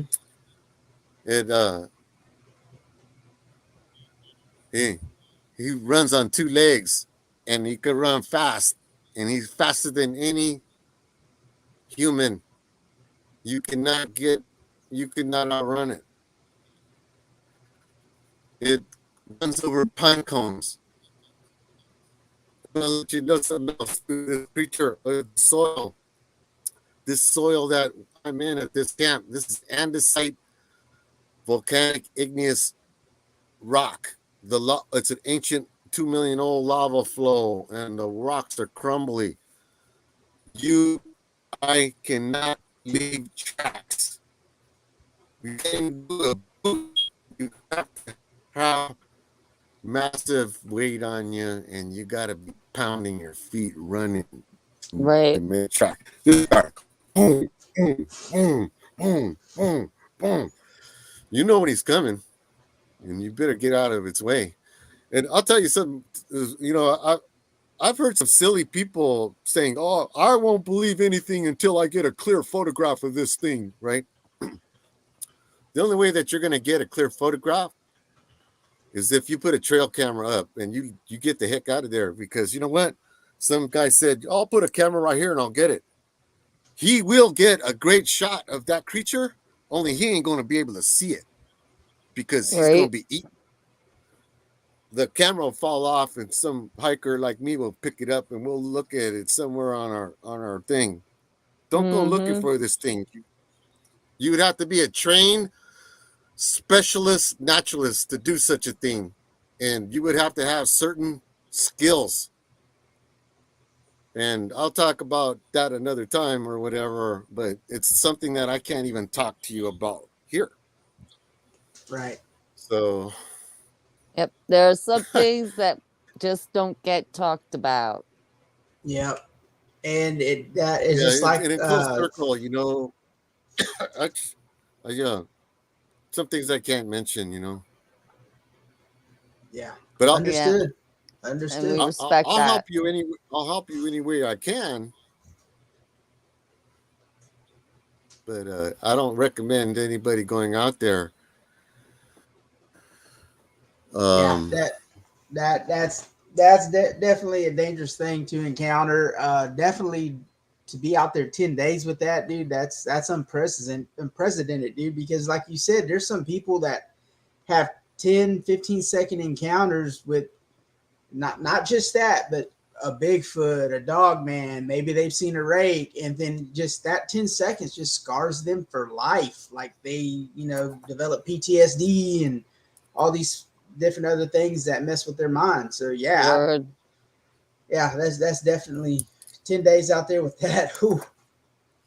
And one of our viewers asked a good question. Like, how would you even, like, if that thing were to attack you, how would you even be able to truly defend yourself against something like that? Like, I mean, if it wanted to eat you, like, what are you gonna do? Like, Well, okay. Hey, check this out. You could do preventive measures first. Check this out. There are ways to keep this creature away from you in the get-go. Right. There's things that we could put on ourselves that repulses it. Really beautiful smells, aromatherapy. Mm-hmm. You know, it's like going into sacred areas. Hey, thank the great Lord and the Spirit for having you here, and the spirits that you may encounter, and that they be good ones along the way, right? Mm-hmm. Right on. You know, I carry my medicine bag with me whenever I go, and in that it has every mojo that I need to keep things away from me. Right Now, on. your other question, if this thing came at you, all right. Well, where I go, I don't go anywhere without my 14-inch pileto, right? A big knife. And I carry my stick with me, my staff, to keep myself balanced, because the terrain where I'm at, it's really ruggedy, it's mountainous. I have to. That's all the weapons I need. If this thing came at me, that's all I'm going to have to defend myself. And I would have to get that knife, and I would have to cut it right in through the heart, slit its throat, and get my stick and shove it right down its throat. Easier said than done, but that's the only way. And I hope, hopefully, and pray to the Lord that never happens. Yeah. Me too. But at the same time, I've been doing my job for 34 years, hiking in very rugged areas where there's mountain lion territories, bear. I've been in Wyoming, Snake River, hiking by myself, looking for grizzly bear tracks. I can't live scared of everything, No. and we're all gonna die some way. So Word. hopefully I live a long life and it's all good, right? And I get to Right on, see brother. my grandkids grow up, but it's not guaranteed. We're not even guaranteed tomorrow, man. So I Nope. refuse to not be scared. And I still go out. I went camping a couple weeks ago with one of my best friends in Yosemite, Merced River, getting over my fears. Because when this first happened, right after I was going through post-traumatic stress syndrome, and I also had to use my own magic to figure out how to keep this guy away from me. Right. And you know, I don't want to say that you're an evil creature. You know what? I respect this creature. He's an animal. So when I say my prayers, I even pray for it as an animal Yeah. to go back to the mountains and be that creature that you are, that you wanted to become. You're it. You're awesome. But it's I don't have any hard feelings towards it, but it has shown me things that are truly pretty scary and remarkable. And at the same time, you know, I think that it also has a respect for me. Right. And And you said this thing actually hit you at one point, didn't it? July the 5th, it hit me right here in the leg, and I still have a bruise to this day. And it itches. Wow. So like Wow. it's almost like it permanently marked you. Yeah, he marked me. But you know what? Like that I don't know if this is the story to tell you about that. It's like the second phase. But you know, we got to go back to the camp before that story gets told. Okay. You know, so we'll save that one for another day, because you know that's a different supernatural story. This one right here is the story that happened Mm-hmm. here. Now, this area, check this out, is infamous for the Donner Party. That's where they met their demise. Mm-hmm. The Washoe people considered this area sacred, and to this day it's sacred. Right. And in my research of this creature, I went to the Washoe Nation and I told them what happened to me. And I'm not the only one that's seen it. Wow. I'm the only one that did anything about it, that hung in there. Yeah. But others that seen it, and there's protocol that one should do once you see this thing. It's the master of chaos, man. It's there. It's there to interrupt you. So there's things that we do in the native way that help us rid this thing from our surroundings. Mm-hmm. You got to go through a cleansing ceremony and do a few other things that are going to help you out, and then hey, live strong. I'll tell you, like I was telling you, the lesson of the Skinwalker, he's able to tell us something, right? And one of them is that you better do something better than you did it before. Yep. So if you're a guitar player, learn those scales better than you ever did. If you're an artist, make something. If you're a paramedic, man, know that you're chingon. You're necessary. You're A healer. important. Yeah, Healer. exactly. Yeah. Like you, Odessa, Mhm. a healer. Right on, brother. So it's not there just to scare you. It's there to wake you up. Yep. And Yeah. To live your life better tomorrow than you did today. I'll tell you, that wasn't the only time I'd seen it. When you see this thing running through the woods, you gotta see it ahead of time. You gotta see it like that, because that's how fast it moves. And those that want to take pictures of it, it don't pose for pictures, man. It does not pose. It's on the move. It's fast. Mm-hmm. And it could think. Check this out. Things like a human, and it thinks like a wolf at the same time. Right on, right on. Wow. And just a superb creature in the forest running.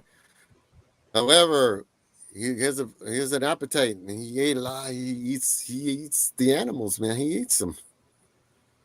So every animal was scurrying about. Even the bears are scared of this thing. There were no bear tracks, no nothing. And at night, dead quiet. Never heard it like that ever in my life. And check this out. This is 10 days of that. Wow. And, yeah, I think 10 days oh of pure my gosh. silence in the woods would make my skin crawl off my bones. Yeah, because just being out in the woods and it going quiet for an hour is enough to put you on edge. Yep. The second it goes silence, the hair on the back of your neck starts to stand up, and you're like, okay, there's something here. What is it? Mm-hmm. My trail camera got a photo of this thing, and it's only like 20 feet away from my cabin, and it's looking over bushes it's looking right at my front door. Nope. To my cabin. So I had double cabin, and it was a health hut, and then right behind there is the cabin that I normally sleep in, right? So there's double doors. That door I locked. I put a crutch underneath the door, and I shoved the dustpan, bam, right underneath the door. And then I put the door in there. So that thing is not gonna break in the door. And that's how I slept every night there. And I made sure all the wooden things were closed. Every I don't time I think I'd left ever outside, be able to sleep in a tent. he was walking around. He was walking around my cabin. You could hear him. Go, he gets his fingernails hitting the wall. Has the weirdest voice. Yeah. Yeah. His voice, a different pitch. He's a German Shepherd trying to fucking talk English. Right.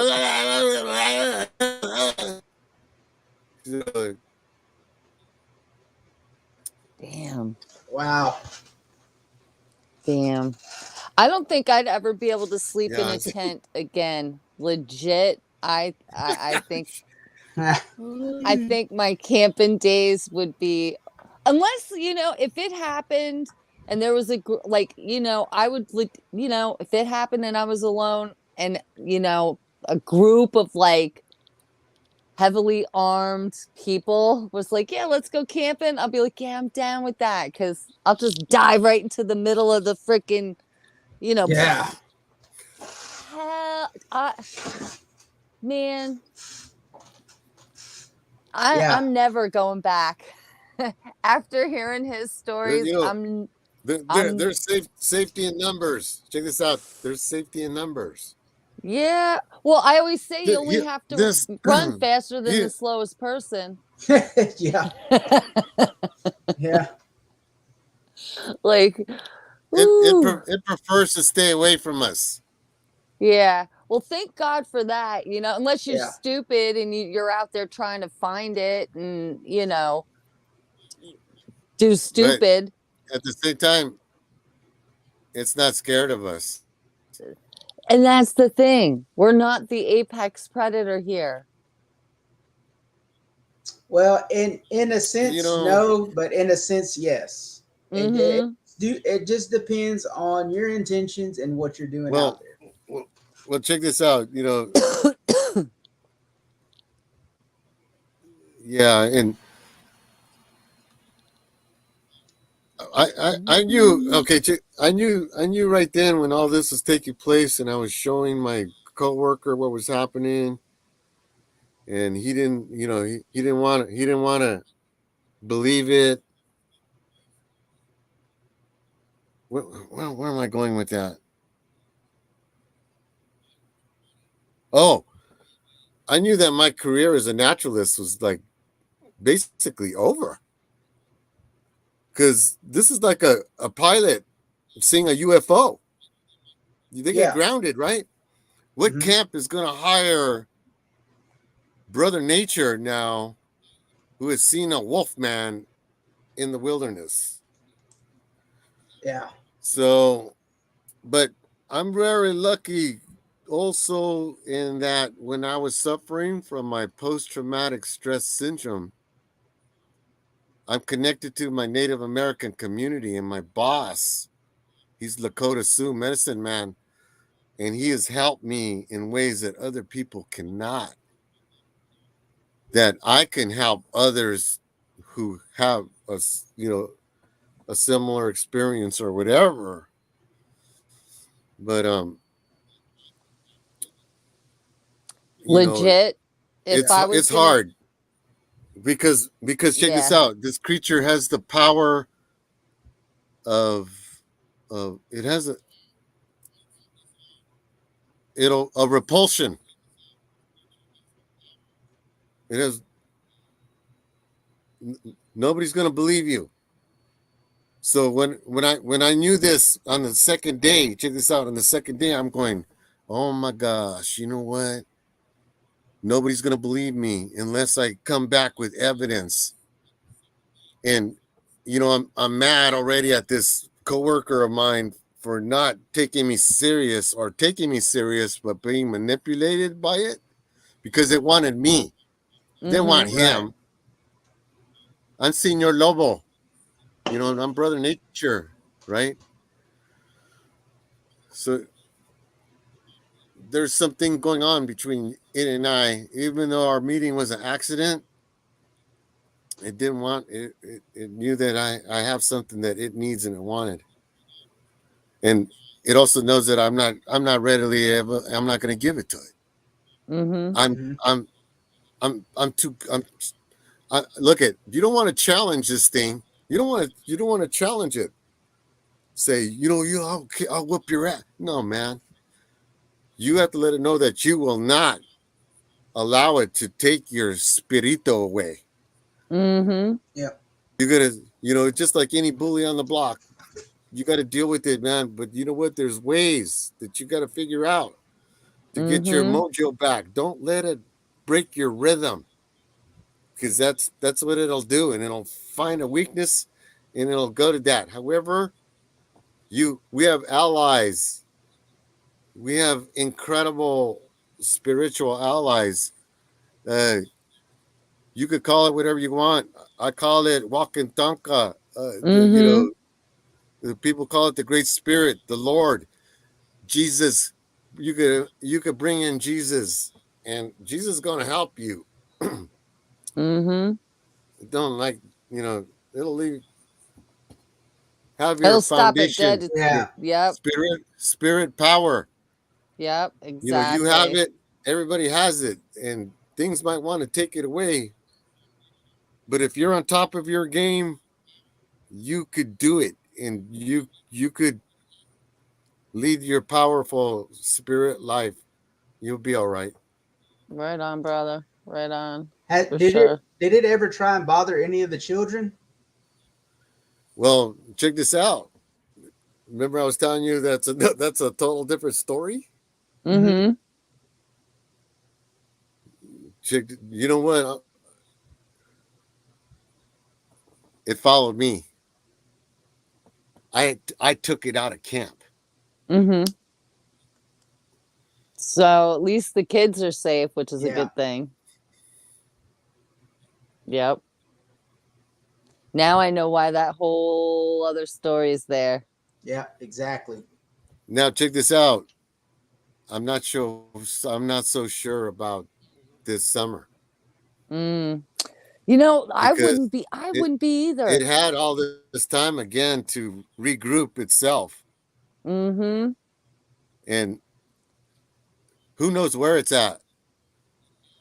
And you know, here's the thing that's so upsetting about this situation is for me personally, as somebody who's grown up knowing about these things from childhood because of my father, if I was going to a camp, I would want somebody there that has had some kind of experience with the, especially like in that area particularly, because you know it's going to be a hotbed for, you know, I would want that kind of knowledge and skill set there.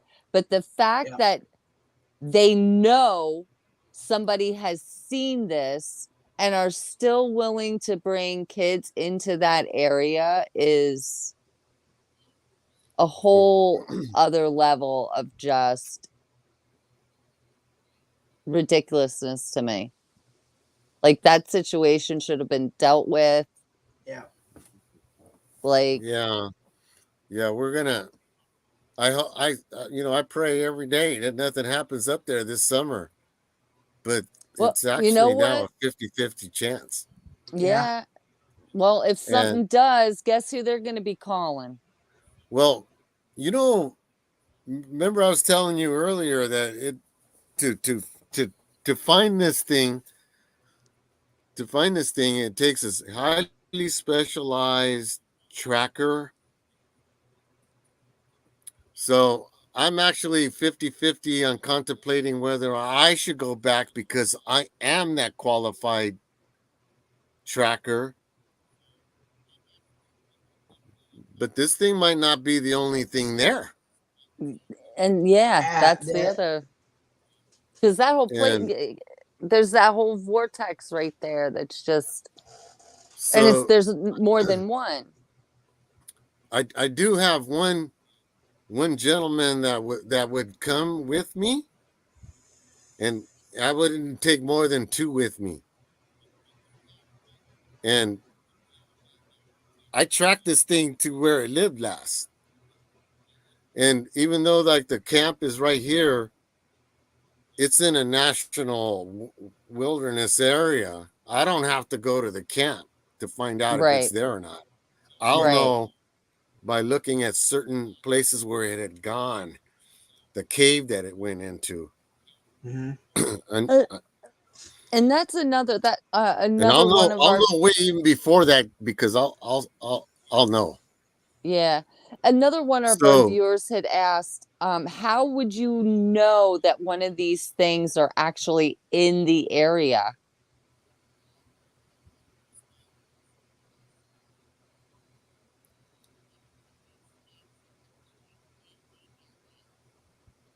it'll let you know. It'll let you know. Word. It'll give you a warning first. If you see it, you got to back up really slow and keep backing up. Don't make eye contact with it. You saw it once, you've seen enough. Mm-hmm. I saw this sucker 10 days. It's scary as shit. However, like I said, he's a pretty badass looking animal. He's like, whew, Yeah, I just, he chose a very terrifying form, to say the least. he's Yeah. nocturnal a lot. He likes to sleep during the day. However, if you stick around, he becomes interested in you. He's gonna be around you. Mm-hmm. Curiosity kills the cat. Yes, it does. Yeah. So then you have to deal with it on a different level, right? Mm-hmm.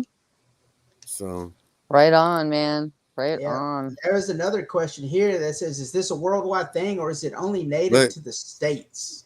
now check this out. This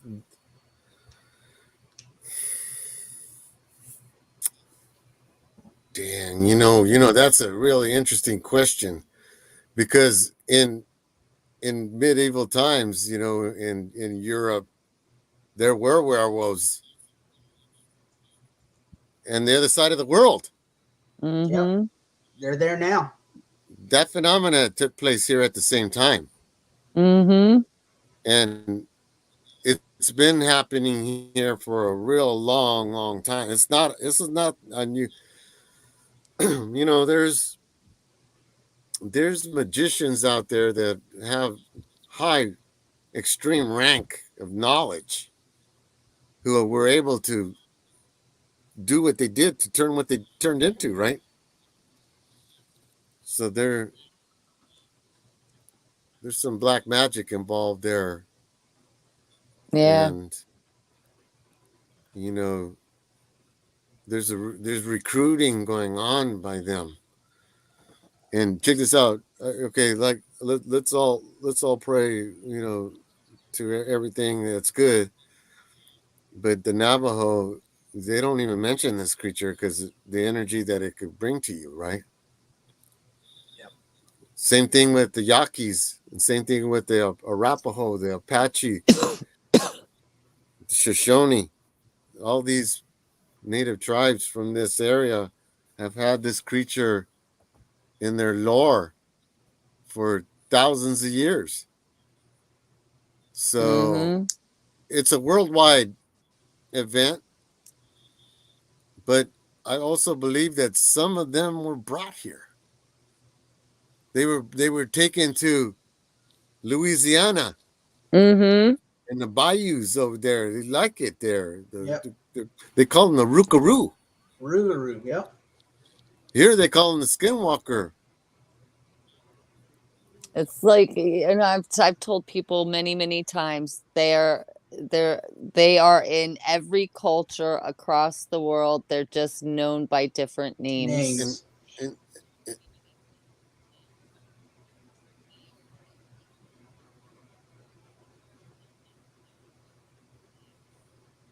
yeah, they got. I don't even know what the real name, the Native American name. I'm gonna find out, but I'm pretty sure it's not the Skinwalker. Mm-hmm. Yeah. The Skinwalker, though, that's a pretty good name for it. Yeah. Hell yeah, it is. Hell I yeah, it don't make light of is. it, but man, keep your keep Word. your keep your sense of humor, folks. That's right. Yes. That's right. Keep on laughing.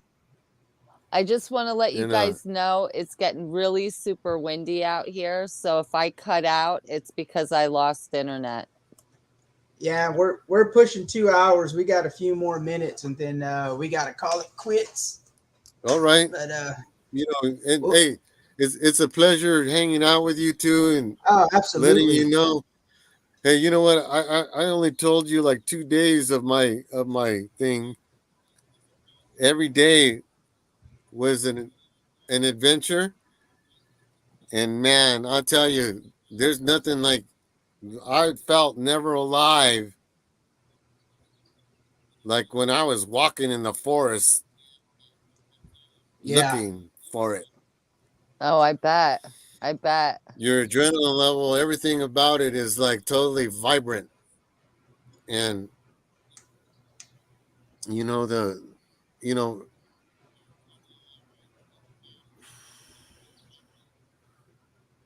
and I was putting rocks at certain tracks because after the second day, I couldn't lay plaster anymore. Son of a gun was behind every bush, showing me his ears, and ay ay ay, man. It's like you couldn't even wait for the tracks to set. You have to pour the plaster and then just go because it'd Oh, just yeah. be Yeah, there watching I you. had you pour. What does that say? Yeah, and then it wasn't until the ninth day that I actually went to my hometown. I got one of my favorite homeboys with me, tough dude, to come with me back to camp so that we could put trail Mm-hmm. cameras up, and then I could pick up the rest of the tracks and lay the tracks where I had put the pebbles, or I had mapped out the best tracks. Right, right. So I had he and I had to go back to where these things were, and man, I'll tell you, it was really hard. And then not only that, I had to watch my friend now because I had to take care of him. Mm-hmm. Yeah. I didn't want anything happening to him. He's grandfather like me. I got grandkids too, and I wanted to make it another day to see them, right? And I wanted to Right. make Right. sure he made it through too. But he was definitely in the danger zone. It added a different element where I was really close to him a lot of the time because man, I did not want. And he was packing too. Everything. Mm-hmm. We had these excellent pickaxes. This sucker came. We were when he was in the camper with me. There was a one window that he could have came through. If it would have thought how to open up that, it could have did it. Yep. I was thinking of nailing that thing shut, but I was saying if this son of a gun comes in here, Tony, we got to kill it right there. With everything we got, man. Right on. Yeah. Really, really hard, sleepless nights. A couple nights. And it told you it was gonna eat your friend right in front of you, didn't it? It communicated with me that it had enough of us. He had enough of me. Yeah. He had enough of my friend. He did not like my friend, and yeah, he didn't want. Didn't want you there anymore. He said, "Get out, or I'm gonna kill your friend. I'm gonna eat him in front of you." So that's what made me leave. Yeah, I'd have left too. Yeah. Because you know Exactly. what? I'll tell you, I would have went back because I was going because it was I was all okay. I got my best friend out of here. But I'll be back. I'll be back. Me and you we're gonna. But you know what? Didn't work out that way, man. Weirder things started taking place after I left. Mm-hmm. And I can't tell you anything about that right now. Besides, we don't have that kind of time right now. Right. But But definitely a we'll part two. Definitely a you, part two. For sure. I would like to show you my tracks, Yeah. because I'm proud of them. They're like the toughest tracks anybody's ever made.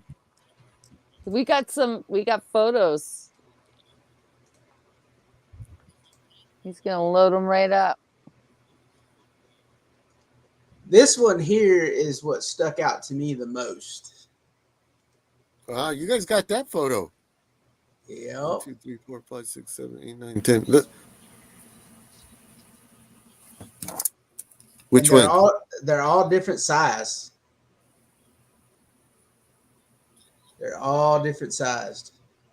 Well, that a lot of that has to do with the sandy soil.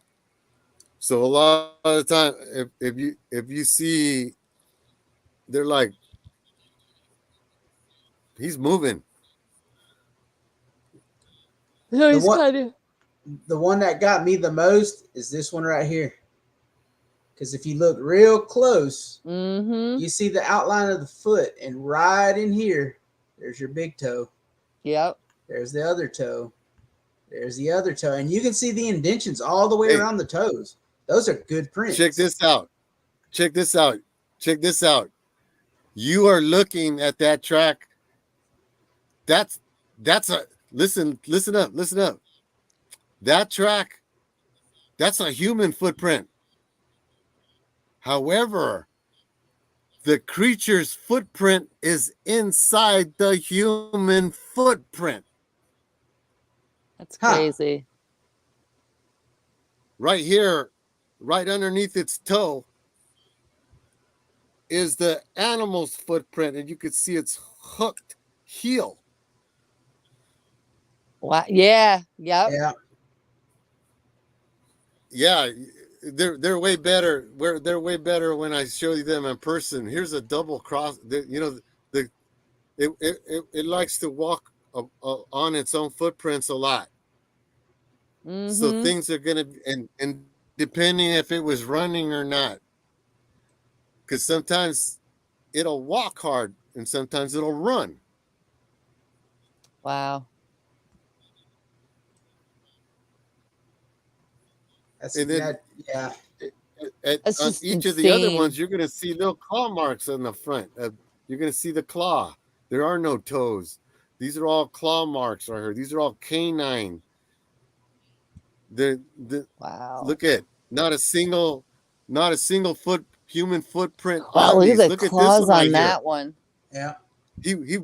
He totally was running right here and stuck himself in sand. Here. Yeah. Wow.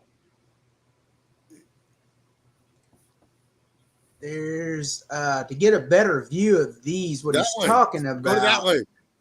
Check that one out. That one there. This is what I call the holy grail of tracks, brother and sister. Look at you got to grip the earth, man. Wow. You and I do that in that soil, we're gonna break our toes. This guy could just go whack and woo. And he pushes. Yeah. And then there's another good one that you had told me. It's this one right here. Hey, this one right here, you can see his ankle. All this right here, this is soft soil right here. And wow, it went downward like this and spread its fingers. It's out. But right here, the bottom, that's its ankle. That is an ankle for something that weighs over 280 to 300 pounds. Right there. Wow. That's a lot of plaster being poured in there. Yeah. That's crazy. I got this one in a shoebox all wrapped up. This was, I got it taken care of. That one is an absolute ultimate track. Yeah. Unexplainable by any other scientist. Nobody's going to even, what the heck is that? You just had to be there, and you have to know tracking in order to understand what you're looking at right here. Right on. Yeah. So I challenge anybody to even think that they could know what this is over me, man. Oh man, here's the other one. I look.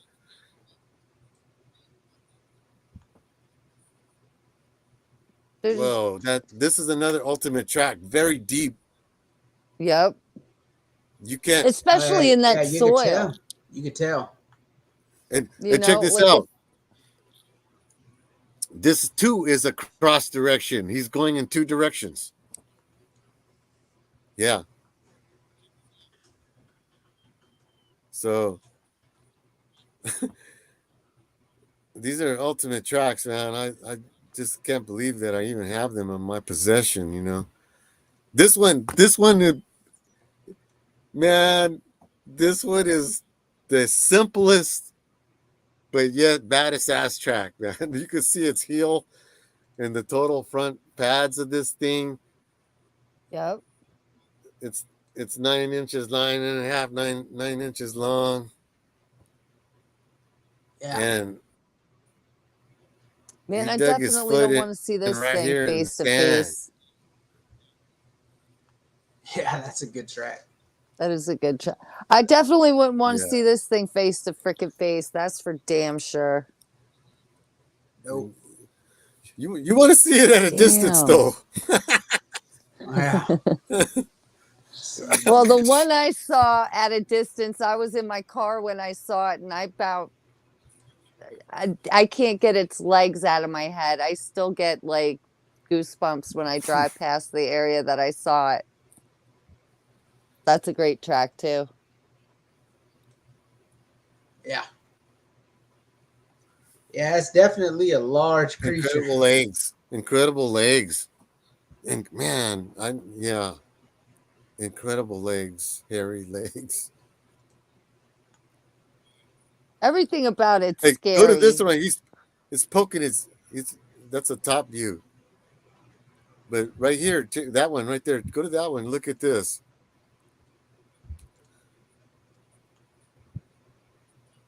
He's poking it likes to do this a lot.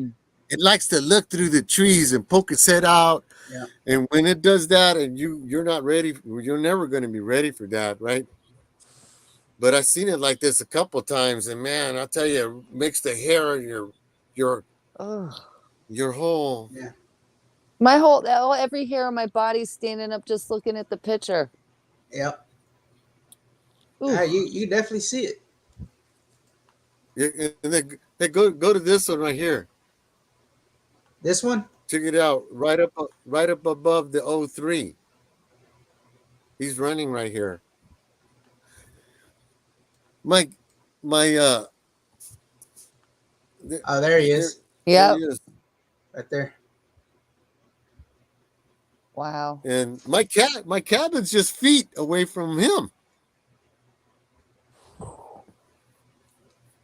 Yeah, that's a little too close for comfort. All right, I want to show you a picture of mine, Stephen, and let me get your opinion, what you think it might be, because I've sent this to a few different people and gotten 3 or 4 different opinions on it, and they've all been different. And this is one I had caught back in September.